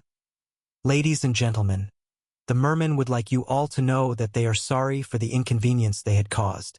Because of this, they are willing to give something to the auction that I think all of you would like. This time, Michael felt some disturbance from the VIP suites. It looked like even they didn't know that there'd be a gift from the mermen. "I know that there have been rumors swirling around that the final item of the night will be none other than the spirit of old." Everyone turned silent, waiting for Barnaby's next words. "And I would like to confirm that yes, we are indeed auctioning off 5 drops of Su during the final part of the auction." Michael knew that this was the goal for all companies, especially so for the major factions. But Barnaby let the silence linger. He was a master at capturing the crowd's attention. "The mermen would like to announce that they are willing to give 15 drops of the spirit of old as compensation for the inconvenience that they caused. This will bring the total Su drops to be auctioned off to 20 whole drops." The whole auction venue went into an uproar. Excited shouts, gasps, and even some howling echoed out as every single company got excited from the news. Even the major factions were caught off guard. Alaric, Aerith, and the other leaders frantically set up an emergency meeting with their team members to try and formulate a plan on the spot. The only ones who didn't look surprised were the Duchess and the royal family. She remained still in her seat, with a half-empty glass bottle of RD soda right next to her. 20 drops, Michael muttered to himself. He could only imagine what kind of upgrades he could purchase with that many drops. He could practically turn his drone into a futuristic doomsday warfare device through the upgrades alone. Chapter 523, Sue Drops. Michael calmed himself down. He was sure that he was not the only person who wanted those 20 drops. He could already see the major factions planning to give it their all to try and obtain all 20 of those drops for themselves. Now, if it was just a matter of money, then he was sure that he could contend with them in some way. He had a lot of funds back in the nation of Reborn, with hundreds of millions of gold coins located in their treasury, ready to be spent. However, this auction was different. If he wanted to get those Sue drops, then he needed to contend with the major factions with his strength as well. Now, he might be talented and strong for his own realm, but he wasn't delusional enough to believe that he could defeat the major factions all by himself. They definitely had fighters whose cultivation levels were very far above him. Just Alaric, Aerith, and Bobby alone, he knew that those three were close, if not right at the top of the body formation realm. And it wasn't just them. The Magic Tower and the Knightly Court were from very large organizations whose strengths were incredibly deep. They were probably even stronger than the legacies. Now, I know what some of you are thinking. Barnaby, why do we care about Sue when we know that the major factions are the ones who will end up winning them anyway? And my answer to that is do not worry. I will be taking away 5 drops and allowing the minor factions to contend with them, without the major factions interfering. Barnaby's controversial decision led a lot of companies from the minor faction to become excited. Meanwhile, the major factions had an understandably less than positive reception to this because they felt that they deserved all 20 of those drops. Now, before you go on and complain, I shall tell you that it's not me who suggested this. It's the mermen themselves. This was one of their conditions in selling off 15 drops of Sue. After hearing this, Michael's perception of the mermen changed. They're not here to participate. They're here to be entertained, he realized. Letting the minor factions fight for the Sue would add a lot more excitement during the auction. This would allow the minor factions to show off their strength without worrying about the major factions stomping them through force. It would be boring if the one who kept winning were the major factions. But this is good. This is my chance, Michael thought. Those 5 drops are all I need to make a substantial upgrade to my drone. He was a lot more confident in winning against the minor factions. Their strengths were similar to him, and if they were stronger, then it was only by a little margin. As long as he played smart, then he could find the winning play in the end. Of course, Michael wasn't the only one thinking that. At the layer right below the VIP suites were the rooms for the top 10 minor factions in Metropolis. Of course, this included the Rising Six. That included the pyramidic cuisine. Beauregard sat in her seat, her bountiful blonde hair curling up over her shoulders. She blankly stared at the glass wall, seemingly looking over Barnaby and the auction venue itself. But in truth, she wasn't concentrating on the auction at all. Even though Barnaby was announcing something completely exciting that would definitely benefit her and her company, she couldn't help but think of something completely outside of the auction.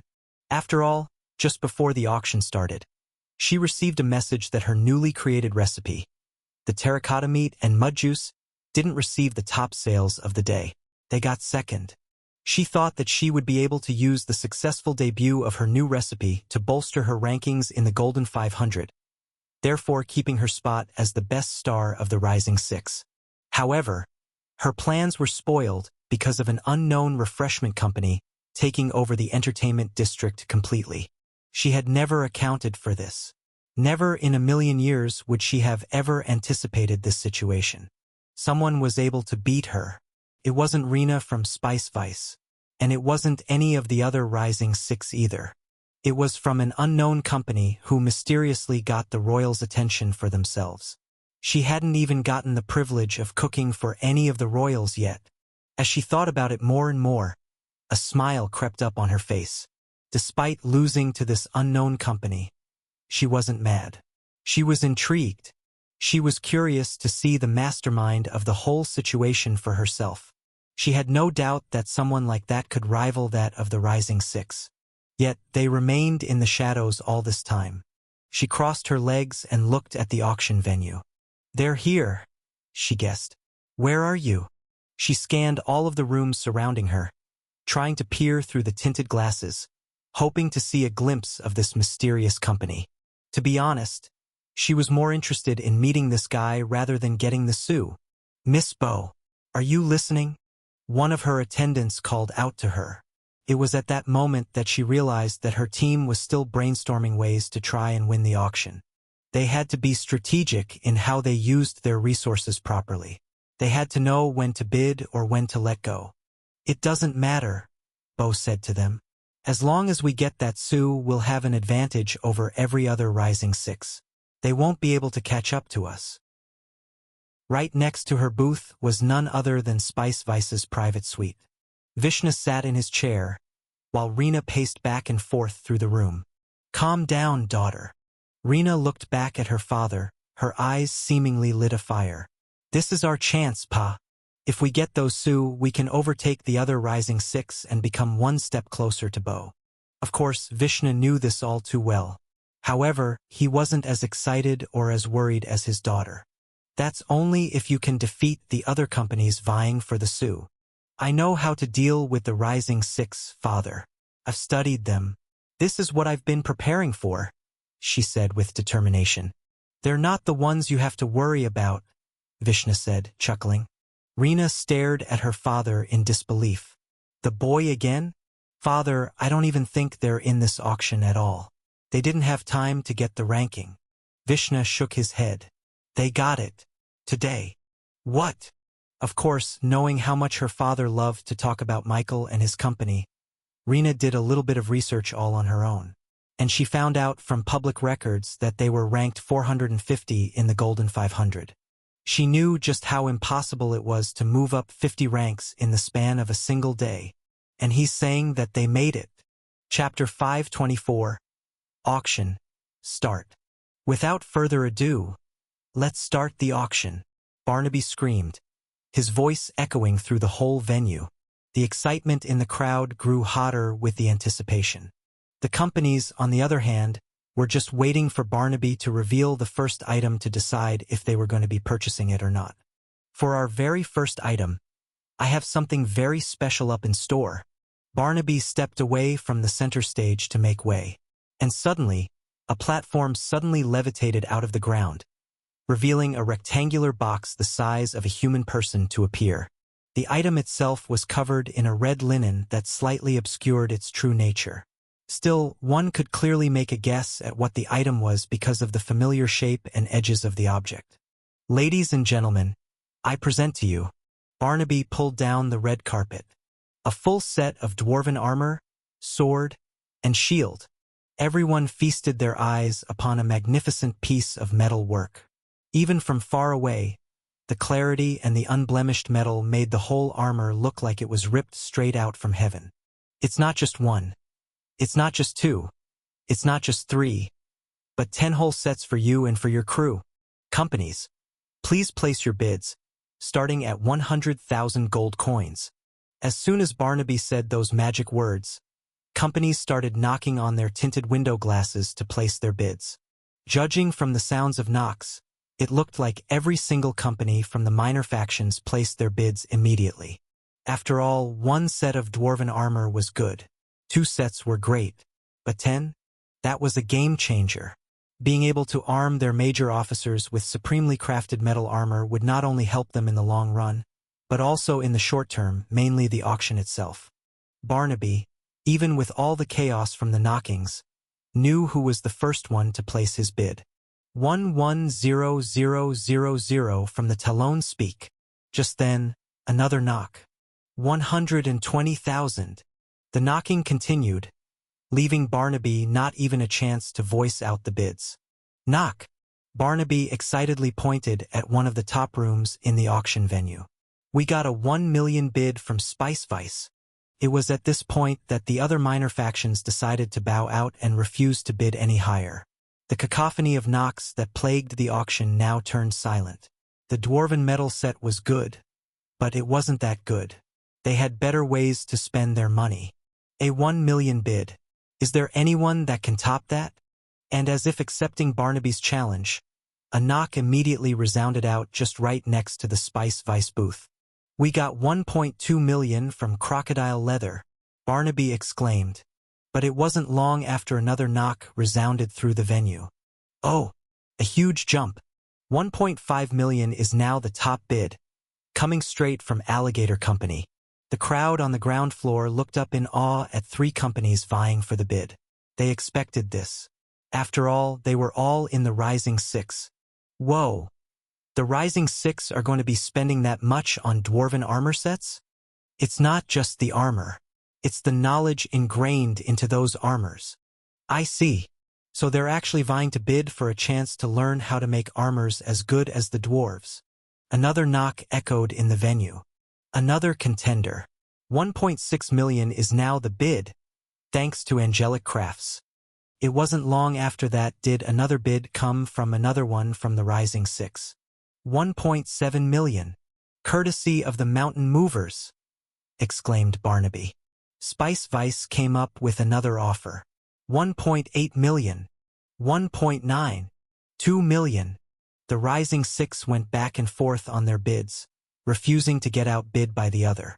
Meanwhile, as the very heated auction was going off, Michael and the other Rebornians looked down at the glass and couldn't help but be disappointed at what they saw. That's it, Zion scoffed. They're paying this much for run-of-the-mill armor sets? I don't even think it's in the dwarven quality, Jaco commented, peeking with one eye open and the other asleep. The Dwarven King would be very pleased to know that the armor that leaked out of their kingdom is only of low quality, Shiina said, smiling. The other Vanderbilts were speechless when they heard what the Dragonborns were saying. The dwarven armor wasn't good. If Max or the other Vanderbilts got a hand on one of those armor sets, then they would treat it like a treasure and pass it down to the next generation like it was a priceless heirloom. Yet for these Rebornians, they didn't even consider it as passable. If they thought that way, then what kind of armors were they used to back in their territory? Of course, Michael and the other Rebornians were so used to extremely high-quality dwarven materials from the best of the best that their criteria of good was completely skewed. The armor set was perfectly fine and had no imperfections. But for them, it was one of the worst quality dwarven smithing they had ever seen. Michael, are you sure you don't want to bid? Max asked. Michael looked back at him. Why? You want one? Max immediately waved his hand and refused. No, that's way too pricey for me. But wouldn't you like something for you or your friends here? Foo, Lilia chuckled. Brother-in-law, that kind of metal isn't worthy of my son. Michael then noticed that little William was looking over the dwarven armor with stars in his eyes. The boy clearly wanted one for himself. He approached him and squatted down. Do you want one? The boy looked meekly at Michael before nodding his head. Michael smiled and looked at Shiina. She knew exactly what to do even without him saying it. She contacted the shadow orc inhabiting her feet and gave him some directions. It wasn't long after that did the orc show itself to the group with a new and shiny armor set in his hands. Here, try it on for size, Michael said as Shiina handed the armor over to William. As his son excitedly put on the new armor, Max couldn't help but gasp out loud once he realized the extremely beautiful quality of metal that it was made out from. Michael, what is that? He shrugged. Oh, don't worry. This is just some ordinary armor we had in store back in the parched lands. Max gulped. Once he got a closer look at the armor, it bore a close resemblance to the one being auctioned off below. But compared to this, that one looked like a cheap imitation copy that a 5-year-old made by himself. That wouldn't happen to be dwarven make, right? I mean, dwarves did make it, so yeah. But don't worry, it's not that valuable. We have a lot of dwarven apprentices looking to practice their skills. This is just one of them. Max almost collapsed down into the couch. Even the other Vanderbilts had their jaws completely fallen to the floor. Chapter 525. Bidding commences. You know the dwarves? Max asked, astounded. Yeah. Me and the Dwarven King have a business agreement with each other. They give us Damascus steel, we give them beer. You should come visit the nation of Reborn soon, so that you can see them for yourselves. Max and the Vanderbilt family were flabbergasted to find out that Michael had connections with the infamously antisocial dwarves. While everyone was fighting for the great quality Damascus steel armor in the auction, Michael had so many of them that his lowest quality armor was something that even the major factions would covet. It was a culture shock to see how much the Rebornians treated this treasure worth more than 2 million gold coins as something worthless. 2.5 million bid, Barnaby shouted excitedly to the crowd. The pyramidic cuisine has finally entered the bidding, ladies and gentlemen. Finally, after this enormous bid, the knock stopped completely. No one was willing to increase the price even more than that. 2.5 million? That's pretty good, Michael thought to himself. He was kind of regretting not putting a few of their dwarven items up for auction, seeing as how valuable they seemed to everyone in Metropolis. Going once, going twice, declared. 2.5 million is now the accepted price for the auction bid. The crowd clapped and cheered, turning their heads up to look at their private suite. So, do they get the armor now? What about that dual aspect that Barnaby was talking about? He noticed that despite the auction bid reaching a peak, there weren't any celebrations from the pyramidic cuisine at all. In fact, even the other companies were behaving even more seriously, leaning forward with focus, as if the real fight had just begun. Now comes the amazing part. Will anybody else bid 2.5 million gold coins to fight against the pyramidic cuisine? Barnaby asked, looking around the venue. It was at that moment that a knock came from the tinted glass right next to the pyramidic cuisine's room. Crocodile Leather has joined the fray. Everyone. They are more than willing to pay out 2.5 million gold coins. What's happening? Another company is also offering a 2.5 million bid? Michael asked himself. He thought that the bidding was over since no one could top the pyramidic cuisine's high offer. It wasn't long after before another knock came. Looks like Mountain Movers have decided to battle it out as well. Is it going to be a three-way fight? Or will more companies have the guts to fight it out against the Rising Six? Barnaby's words were directly challenging all the other companies to make a bid. The more of them that joined, the more exciting it was to watch. Knock, knock, knock.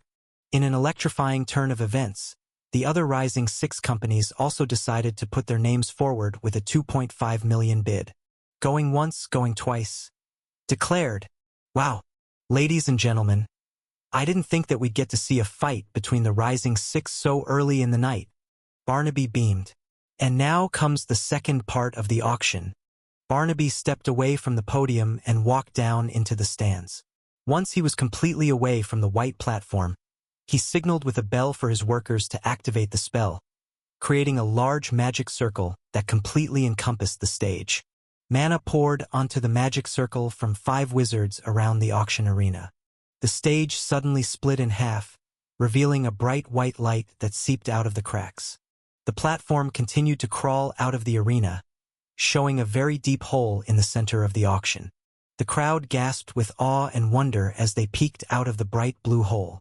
What they saw made them clap for the wondrous stage that Barnaby had prepared for the 7 bidders. Michael's eyes widened as he realized what was happening. That's not a hole. That's a window to a pocket dimension. As he and the other people peered into the tinted glass and out into the hole, they saw an amazing sight. It was as if the auction itself was located high up in the heavens of the earth, among the clouds, tens of thousands of feet above the ground. And through the hole in the center, they could peek at this new earth as if it was just a giant aquarium. From his vantage point, Michael could see a thick gathering of pine trees in the middle of the land, coloring a huge part of the terrain with a natural green color. Beside that was a mountain that reached high up into the skies and almost reached the very edges of the hole itself. And using his supreme skill, he could see that there were actually animal life forms below living a normal life. This didn't look like a pocket dimension. This was an entirely new planet with its own ecosystem. This will be your stage, bidders, for one of our games in this auction. The rules are simple. Find the golden coin and bring it up at the very top of the mountain. Whoever accomplishes this task first will have the privilege of buying the dwarven armor sets. The crowd erupted in excited murmurings. Michael looked at the companies down below and saw them having a discussion amongst each other. It was easy to guess that they were planning for the game after hearing about its rules. Now it's time for you to bid your fighters. Pyramidique cuisine. You are the first to offer, Barnaby said, patiently waiting for their next words. It wasn't long before a knock resounded out from the tinted glass. Right after that, a man wearing a dashing black suit came towards Barnaby with an unopened scroll in his hands. Barnaby accepted the paper before untying the strings to roll it out. The Pyramidic Cuisine is willing to deploy only 6 of their officers for the bid. Is there anyone who wants to counter their offer? Barnaby asked, showing the 5 other companies the scroll that he received from the Pyramidic Cuisine. Knock. This time, the knock came from the Alligator Company. And just like before, another man came out and presented Barnaby with a scroll. A new offer has taken place. The Alligator Company is willing to deploy only 4 of their officers. After that, a few seconds passed and no companies made a counteroffer. Barnaby started counting down. Going once, going twice, going thrice. Declared. These 6 companies are willing to deploy 4 of their finest officers to fight in our game. Whoever wins, it will be given the privilege to buy the dwarven armor sets for 2.5 million coins. The crowd erupted in cheers and heated discussions as they began to talk about who they thought would win the bidding. It's gotta be the Pyramidic Cuisine. They may be a food company, but Bo surrounds herself with lots of strong fighters. I think it's gonna be the Alligator Company. I remember one of their officers being a good treasure hunter. After watching everything unfold, Michael finally realized the rules of the auction. The bidding of gold coins wasn't simply for monetary value. It also acted as an entrance fee to the game to acquire the item. Chapter 526. First Game. The very limit that the Pyramidic Cuisine could offer for the dwarven armor set was 2.5 million gold coins. However, they weren't the only ones who could afford to pay that kind of money. 5 other companies decided they could pay that too. That was where the game came in. They were going to battle it out to see which one of them would ultimately buy the armor. Are the auctions always like this? Michael asked Max. He was the only one who was knowledgeable about this, given his long tenure in Metropolis. Yes, that is how Barnaby's auction works. Even though I've only been in the auction a couple of times because the Vanderbilt business failed, I still hear rumors about it from time to time. Michael was very intrigued with this kind of format. One would have to prove that they had the money and the power to obtain the item. So, if a lot of companies agree to a bid, then will all of them participate in it? Technically, yes. However, that's where the bidding comes in. Many of these companies intentionally make the price of the item a lot higher than it's normally supposed to go for just so they could make their competition a lot smaller. As you can see, only the Rising 6 could afford to spend 2.5 million gold coins on a few pairs of dwarven armor. This high price weeds out the other companies who are not that desperate to get the item. Michael rubbed his chin. I see, that makes sense. Only the truly successful companies can shell out this much money on the first auction item. That's right. Max nodded as he looked over the tinted glass. There are a lot of people who want that dwarven armor, but they know that they have to conserve not only money but power for the items that are going to be in there later. After all, there's a good chance that their people could get injured while competing in the game. It's not worth it to deploy them in this game, especially since the one they're going up against is the Rising 6. The auction was quite complex and gave a lot of room for people to strategize and plan ahead. After all, they weren't dealing with just money, but also personnel. That's why they're also bidding for how many officers they get to deploy, Michael realized. Most companies want as many soldiers in the game as possible. That would give them a better chance of winning. Of course, other companies don't want that, especially if they know that the company that they're up against was someone who had numerous officers who were strong. That's why the Alligator Company denied the Pyramidic Cuisine's offer to have only 6 officers participate in the game. Their bidding could even go as low as only 1 person. Of course, not a lot of companies want to do that because it would lower their chances of winning, so they all agree to have more officers for a better chance. Michael was starting to understand the rules of the auction now. Players, please come down and enter the pocket dimension when I say so. It wasn't long before people arrived coming from the back doors and into the center stage. There were 24 of them in total, grouped up by 4. Each of them wore a uniform that distinctly showed allegiance to the company. Michael, if you're going to participate in one of the auctions, then I suggest that you also start using uniforms for your crew.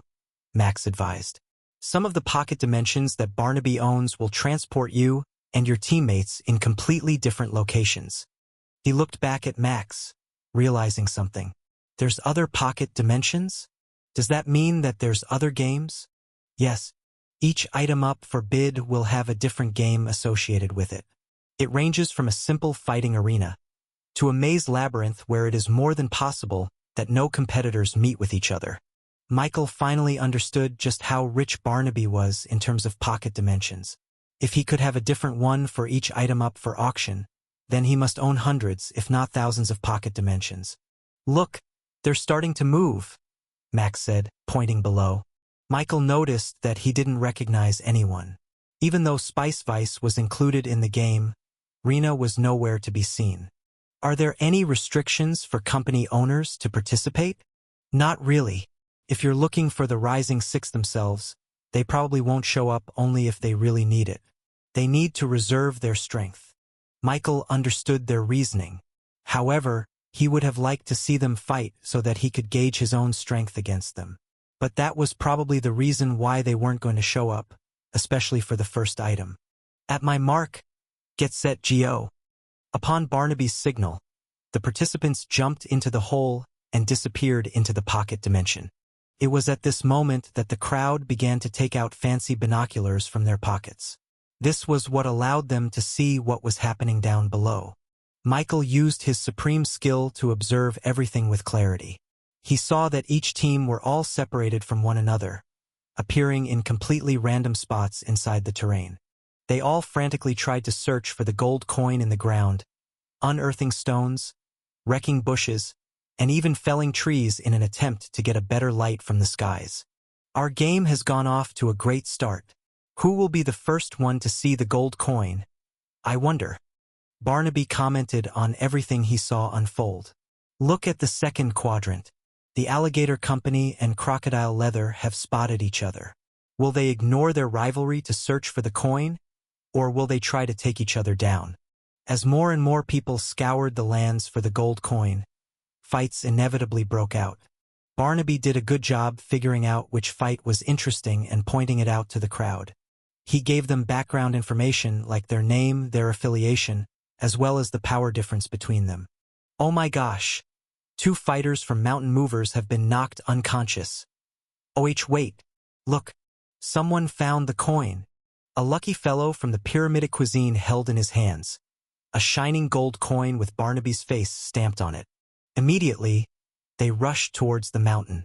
However, the other players seemed to have noticed this and tried to stop him in his tracks. The lucky guy had to fight his way to the foot of the mountain, with several people trying to get the gold coin out of his hands. Thankfully, for him, he had his own backup who successfully warded off any stealing attempts from the other players.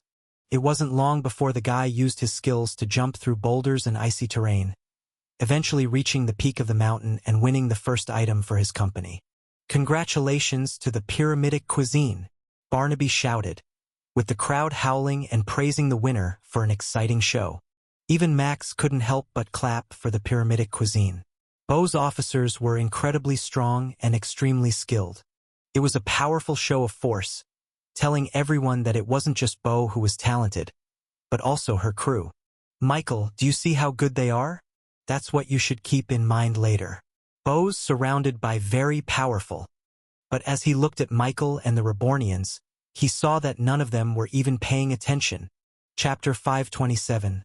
Max is done with Rebornians. That's why Bo's at the top. Even her officers are the cream of the crop. She can even arm all of her officers with mithril relics. No one could have won against that team. As soon as they got their hands on the golden coin, I knew no one would be able to steal it. But props to the rest of the Rising Six. Their officers were no joke.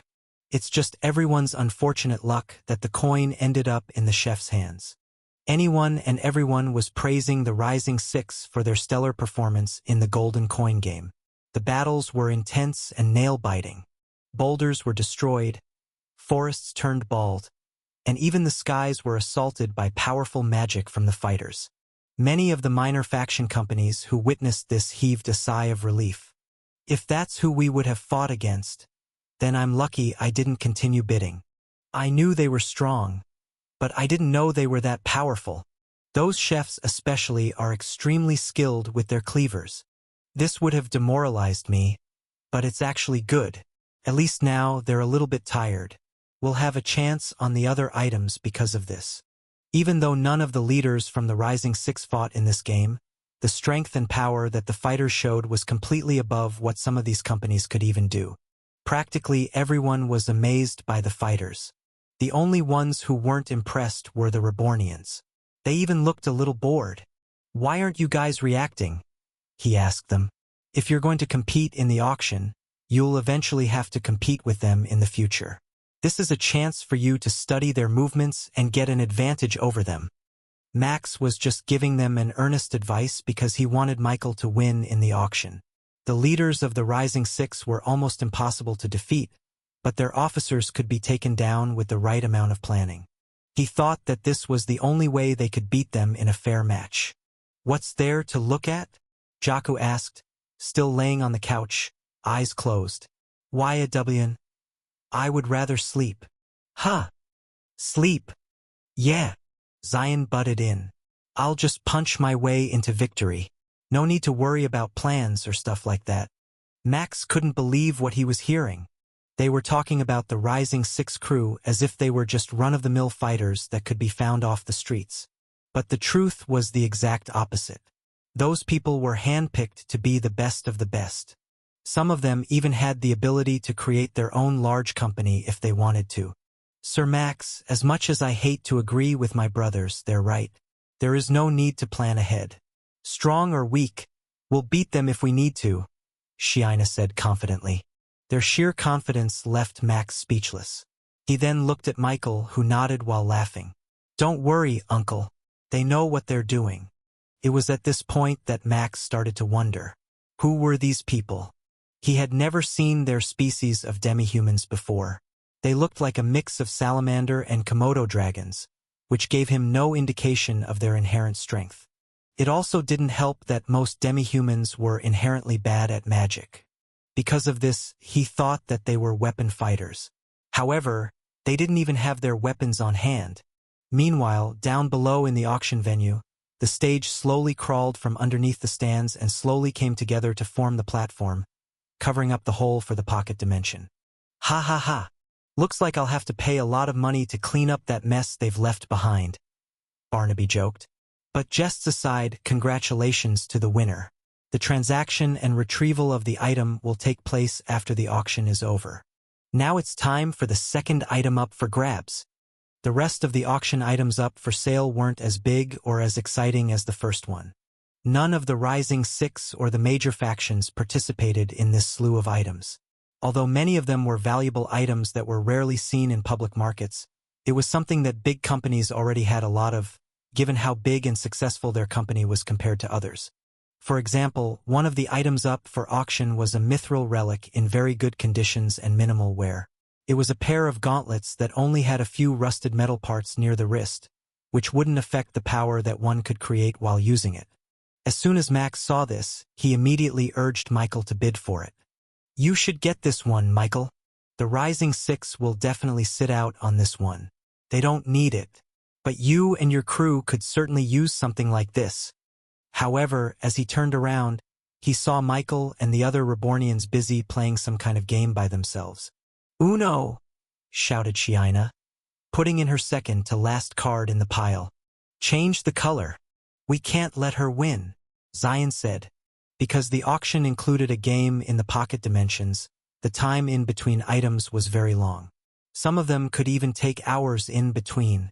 They had been waiting for like 5 hours at this point, so Michael and the rest of them decided to simply play some board games to pass the time. Even Max's son, William, was caught up with them.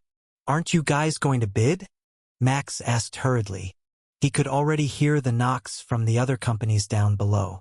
The price of the mithril relic had already reached its peak around 1.1 million gold coins. Barnaby was now asking the other companies to place identical bids to see who among them would participate in the game. The window for their bid would soon close, yet Michael still wasn't paying attention to the auction. Max was very much tempted to simply just knock on the door for Michael. In his opinion, this was what they needed to get an edge over the other rising six. But it seemed that he was the only one who thought that, as Michael and the others let the bidding close out. Max walked towards them, downtrodden. "Why didn't you bid? Don't you want mithril relics for yourselves?" Michael finally looked over to Max. "Oh, that? We already have something better." The Dragonborns reached down into their own shadows and finally brought out their mithril artifacts into the open. Each of their weapons glowed with power, brighter than any of the weapons that Max had ever seen before. And he had seen the weapons of the Rising Six and the Legacies before. None of them were as bright as this. Those are mithril relics? Mithril artifacts. It's the original version, without all the rust and degradation. Max bent his head low and started laughing. Ha! Ha ha ha! Ha ha ha ha ha ha! Dealing with Reborn's antics seemed to have finally broken Max's sense of reality. On the bright side, Cerberus would finally have someone in common with. Chapter 528. Land back. The auction continued, but Michael found no item that struck his fancy. Either they were completely useless to him or something he already had plenty of. Michael continued to play Uno with the others to pass the time. Our next item is something that I'm sure all of you will appreciate. We'll be auctioning up a prime location in the Barons District, 42nd Street. Max immediately stiffened up as soon as he heard that. He looked back at his wife, Tracy, who showed him a regretful expression. Hearing those words again felt like a stake pierced directly through his heart. Michael noticed this immediately. "What's wrong? That used to be one of our territories," Max confessed, sighing with regret. "We were going to use that land to build our family home, but we ended up selling it to pay off our debts." Contrary to Max's expression, Michael was hopeful. "Then why are you all gloomy? This is a chance for you to buy them back. Didn't the Duchess give you your money?" Max steeled himself. He had been wallowing in sorrow for too long that he completely forgot that his whole life had changed because of Michael. They were no longer the Vanderbilts that were in the very bottom of the bottom. "You're right, Michael. We can bid for this," Max said with resolve. Michael walked up to the glass and knocked on it for the first time in the auction. Knock. Barnaby looked up, realizing that the bid came directly from Michael's VIP suite. His eyes flared. The dark horse had finally entered into the fray. He couldn't wait to see Michael completely overturn the auction on its head with his overwhelming talents. "We have our first bid at 4 million gold coins, courtesy of the Reborn Company," Barnaby announced with gusto. A few seconds passed before another knock echoed coming from one of the lower rooms. 4.01 million is the next offer. Is there anyone going to top that? And just like before, a few seconds passed before another knock resounded in the auction. "Okay. For 0.05 million. Keep them coming." Despite Barnaby's encouraging words, there weren't that many bids for this item at all. The price only went up slowly at a snail's pace. Michael was surprised.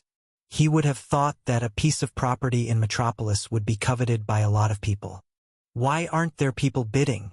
Michael asked Max. "It's not really a good commercial property.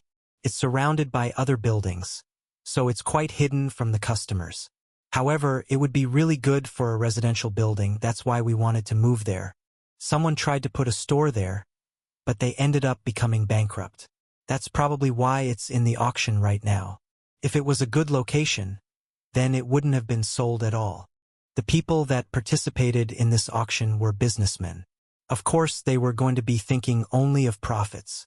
They must have calculated that the value of the property wouldn't exceed more than 4 million, which was why the bidding had nearly stalled on that mark. But of course, one man's trash was another man's treasure. Michael was in dire need of property in Metropolis. It didn't matter if they weren't profitable today. With his skills and his advantages over other companies, he could turn the whole territory into a multimillion real estate property in the future. "This is good," Max rejoiced. "I only have a budget of around 5 million coins, so this means I can get my land back." However, as if his words had brought in bad luck, one of the upper rooms knocked into the tinted glass and submitted their bid. What an amazing bid! 6 million coins, coming directly from the pyramidic cuisine. Max's hope was immediately shattered upon hearing that dreaded name come up in the auction. That was way out of his price range. Their bid was like a hammer that sounded out a warning signal to everyone. Immediately, everyone stopped bidding. The knocks that had been ringing out in the venue turned into muted silence. At least before, the bids came slowly but surely. This time, there was no other bid. They weren't willing to fork over that kind of money for some unprofitable land. Michael looked down at the pyramidic cuisine's room and wondered why they would bid so much for a land so unsuitable for their type of business. They dabbled in restaurants and fine dining. It was essential for them to establish their business where people could see them. This territory was the exact opposite. Michael saw no reason for them to buy this land. Why? He asked himself, peering through the glass and seeing the light mana signatures of everyone inside. By the tiniest of margins, he could see a woman sitting in her chair, moving her mouth up and down as she talked. ChatJK4, can you read lips? Certainly. Creating closed captions for you now. And just like that, subtitles appeared on the bottom of his vision, just as if he was watching a movie on a television screen. Miss Bo, why are we buying this land? It's of no use to us, said one of the attendants next to the woman in the chair. Why? Because we can. Real estate is still real estate. One man's trash is another woman's treasure. I have a few million coins to spare anyway, so might as well get a land for me to store our inventory in. The reason why the pyramidic cuisine wanted the territory was purely because of a whim. They didn't need it. They could just afford it. Hearing this lit a fire in Michael's eyes. He walked up to the tinted glass and knocked. Oh, we have another bid from the Reborn company, and it's a whopping 7 million gold coins, Barnaby said, smiling. He knew exactly who made this bid. The audience began to wonder about this unknown Reborn company. They'd never heard it before, but clearly, they were big enough to afford 7 million gold coins. Who are they? I don't remember them being a part of the minor factions. They should be in the high rankings if they can afford that. But I don't see them anywhere at all in the list. Never mind that. But are they really going to go against the pyramidic cuisine? Bo sat in her seat, twirling her blonde curly hair while she was in deep thought. Like the others, she'd never heard of this Reborn company before.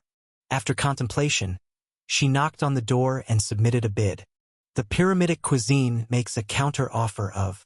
But before Barnaby could even finish his sentence, Michael knocked on the glass wall again. Oh my goodness! Ladies and gentlemen, the Reborn company now offers 8 million gold coins for the land. Gasps and looks of shock permeated through the crowd. They never expected the Reborn company to take such a leap in the bidding.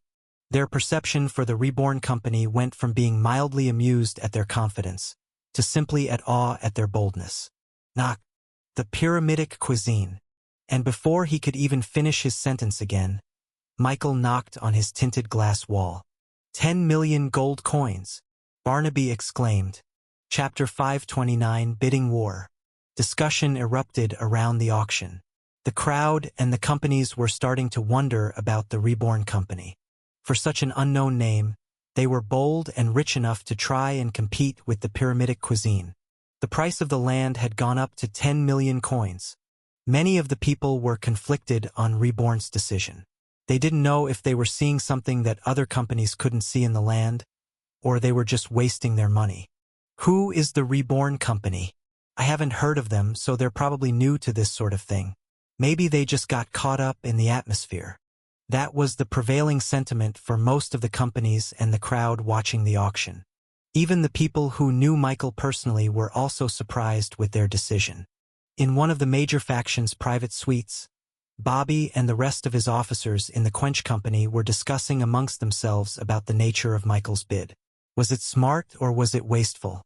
Bobby turned to Dickie, who was acquainted with Michael and knew some of his true capabilities. Did you know that Michael had this kind of money? Bobby asked. Dickie shook his head. I knew he was strong, but I didn't know that he had 10 million gold coins to spare.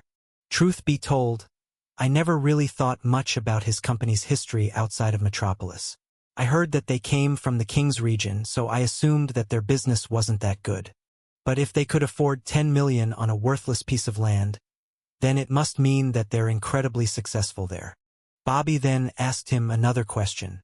Do you think that the Reborn company has a chance of winning this bid? Of course, some of his officers immediately knew the answer. The pyramidic cuisine would win. No question. However, the fact that Dickie was hesitating on picking the winner of the bid was very telling of how much he valued Michael's strength. Michael has shown himself to be a very capable fighter. You should ask Chucky how he got beat overwhelmingly. So, I think that the Reborn company has a chance to win in this auction if Michael were to act himself, Dickie said genuinely. His evaluation of Michael surprised a lot of the officers in the Quench company. I see. But here's the thing, Bobby said, peering down the auction. It may very well be possible that Michael himself is not the only one who's going to fight in the auction. The pyramidic cuisine would definitely want more than one fighter in the game. Dickie knew what he was getting at. After all, this auction wasn't just all about the leader of the company. Most of the time, it was about the commanding officers that worked alongside the leader. They were sure that Michael was strong. It was possible that he could defeat every single officer from the pyramidic cuisine, apart from Bo. However, they weren't sure if Michael's commanding officers were up to the task. Have you seen his officers, Dickie? Dickie shook his head. I've only met Michael. I don't even know if he has officers in his company. Do you think that Michael can hold his own against 4, or maybe even 2 pyramidic cuisine officers by himself? Bobby asked again. This time, Dickie wasn't sure. Even if Michael could do it, it wasn't ideal because he would be wasting his strength. Because of this, Dickie now had a question. Why are they so confident? Michael may be strong, but he can't win alone against the pyramidic cuisine. Meanwhile, in the private suites of the Spice Vice Company, Rena was shocked to learn that the Reborn company was this wealthy. Can they really afford that? Or are they just biting off more than they could chew? Rena asked her father. And to her question, Vishnu just chuckled to himself. Oh yes, he can definitely afford that. He was already rich before, and he'll be even richer in the future. He was one of the few people who knew that Michael owned the automobiles. And judging from the excitement and eagerness from everyone at this auction, he had a feeling that the bidding for the trucks would go up to astronomical heights. Vishnu saw that his daughter's eyes were starting to change as she realized more and more that the Reborn company wasn't just some random backwoods organization. Come on, daughter. Be with him. Rena immediately shook her head. Father, I don't decide my love for someone because of what they're worth. And besides, I don't think that they can fight with the pyramidic cuisine on this one. I can accept that Michael is strong, but he's alone. He can't defeat Bo's strong officers all by himself. Vishnu pursed his lips. She made a good point. After all, even he didn't know if the Reborn company had good foundations or not. It was very possible that it was only Michael who had the power to fight against the other companies. On the other side of the room, Beauregard sat in her chair, twirling her curly blonde hair with a smile on her face.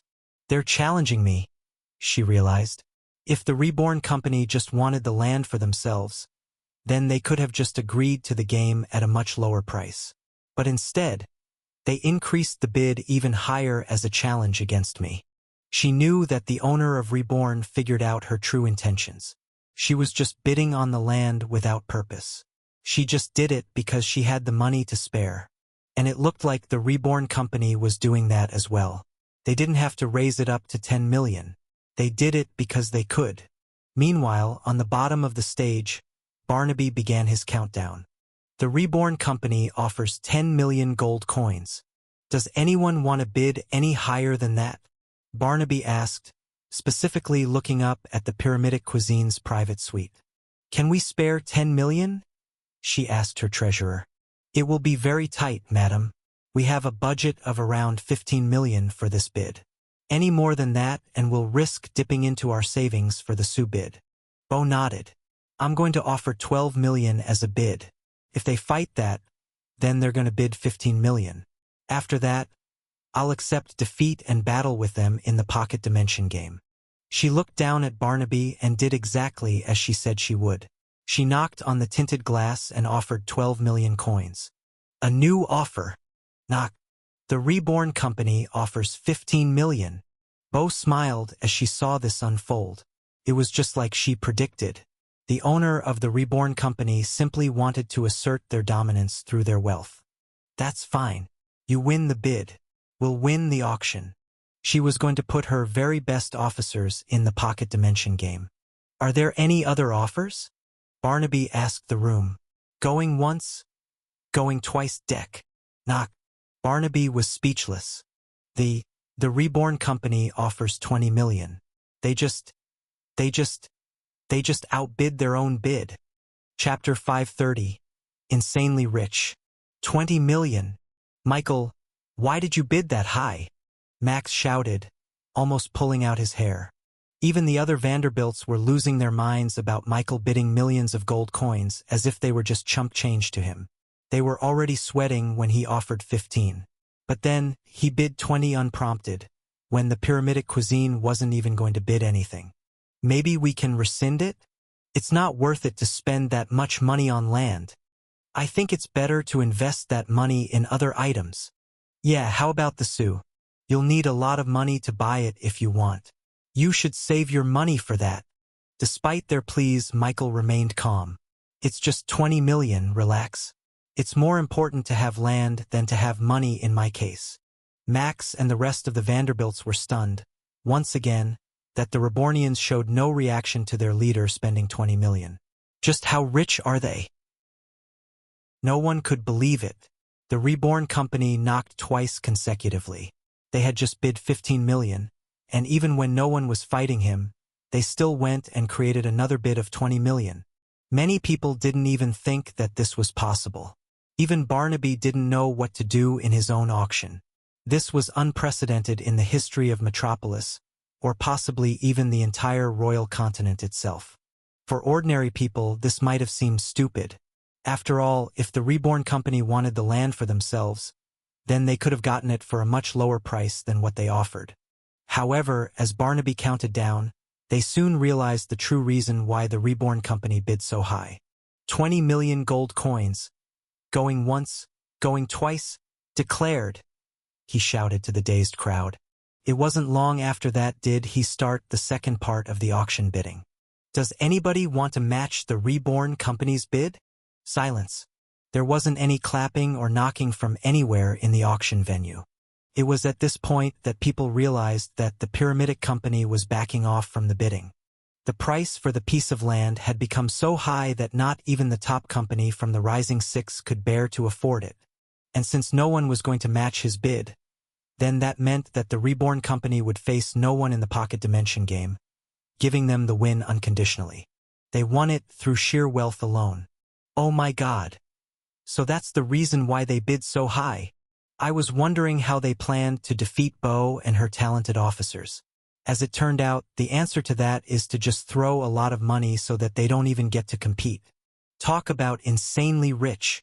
What's their business? Where did they get all that money from? With that much funds, they should be more famous in the minor factions. Ha ha ha ha ha. The Duchess' laughter echoed out in her room. She couldn't stop laughing, so much so that her personal doctors were getting worried for her health. She almost tumbled out of her chair. Ha ha ha, I'm fine, she said to her attendants. I was just extremely entertained by what I just saw. Angela Montgomery fixed her thin glasses and looked down at the auction. Duchess, I don't see what's so funny about the Reborn company paying 20 million for a, no offense, worthless piece of land. The Duchess shook her head. With that boy's ingenuity and business acumen, I'm sure that he could turn that worthless piece of land into prime real estate in the future. But that's not what I'm laughing about. I'm just trying to imagine the faces of everyone in the auction. I'm sure that the Legacies and the other Rising Six were putting all of their brain effort into trying to understand the Reborn company's capabilities. The fact that the Reborn company bid against the Pyramidic Cuisine made a lot of companies curious about them. If they were willing to fight against one of the Rising Six, then they must have some sort of power or capability that made them so confident. Perhaps they had powerful officers, hidden powers, and all sorts of things like that. That was the only logical conclusion they could come to when seeing the Reborn bid such a high number. They're probably trying to figure out if Michael's officers were as strong as the officers of the Pyramidic cuisine. I'm sure that there were some debates thrown around about which one would win. Because of this, they were all anticipating the game between them. But as it turned out, Michael wasn't even planning on fighting it out in the pocket dimension. Imagine their faces. Ha ha ha ha ha. Thinking about this brought a lot of joy to the Duchess. People were now starting to understand just how rich the Reborn company was. Angela cleared her throat. I must admit, I was also wondering why the Reborn company was so confident in the bid against the Pyramidic cuisine. It makes so much more sense now that they just used their enormous wealth to avoid fighting the beau and the chefs entirely. The outcome would be so much more different if they let that happen. The Duchess once again shook her head, which Angela noticed. You don't think so? Duchess, I know that Michael is very strong, but he can't win the games alone. It takes a team effort, which the Pyramidic chefs are the best at doing. You shouldn't underestimate Michael's companions, the Duchess advised. She had seen one of them with her own eyes. It was a violet slime that seemed as harmless as a little kitten, but as powerful as a lion. That little ninja was able to sneak around her castle, without some of her Secret Service guards even noticing. She also eventually found out that the slime was instrumental in finding the evidence to convict Jack of all of his crimes. Without that little fella, then that man would still be out there in the world. If Michael could make a slime, normally perceived to be one of the weakest monsters in the entire world, to be someone that could even evade the eyes of her Secret Service, then she was confident that he could surround himself with a lot of strong and talented people. This led her to believe not just in Michael, but also the Reborn company. She was rooting for them. This was the reason why she let the slime keep his shadow clones all over the royal castle, allowing her to warn Michael of the auction schedule change. She let the slime eavesdrop on her conversations with Barnaby so that they would have the appropriate time to prepare. And it looked like they didn't disappoint. This is exactly the kind of thing she was looking for. Michael was completely turning the tides against every single company. It didn't matter if they were from the Rising Six or major factions. They would all be caught off guard from Michael's absurd talents. Going once, going twice sold. The Reborn company obtains the land for 20 million gold coins in an unprecedented fashion, Barnaby announced.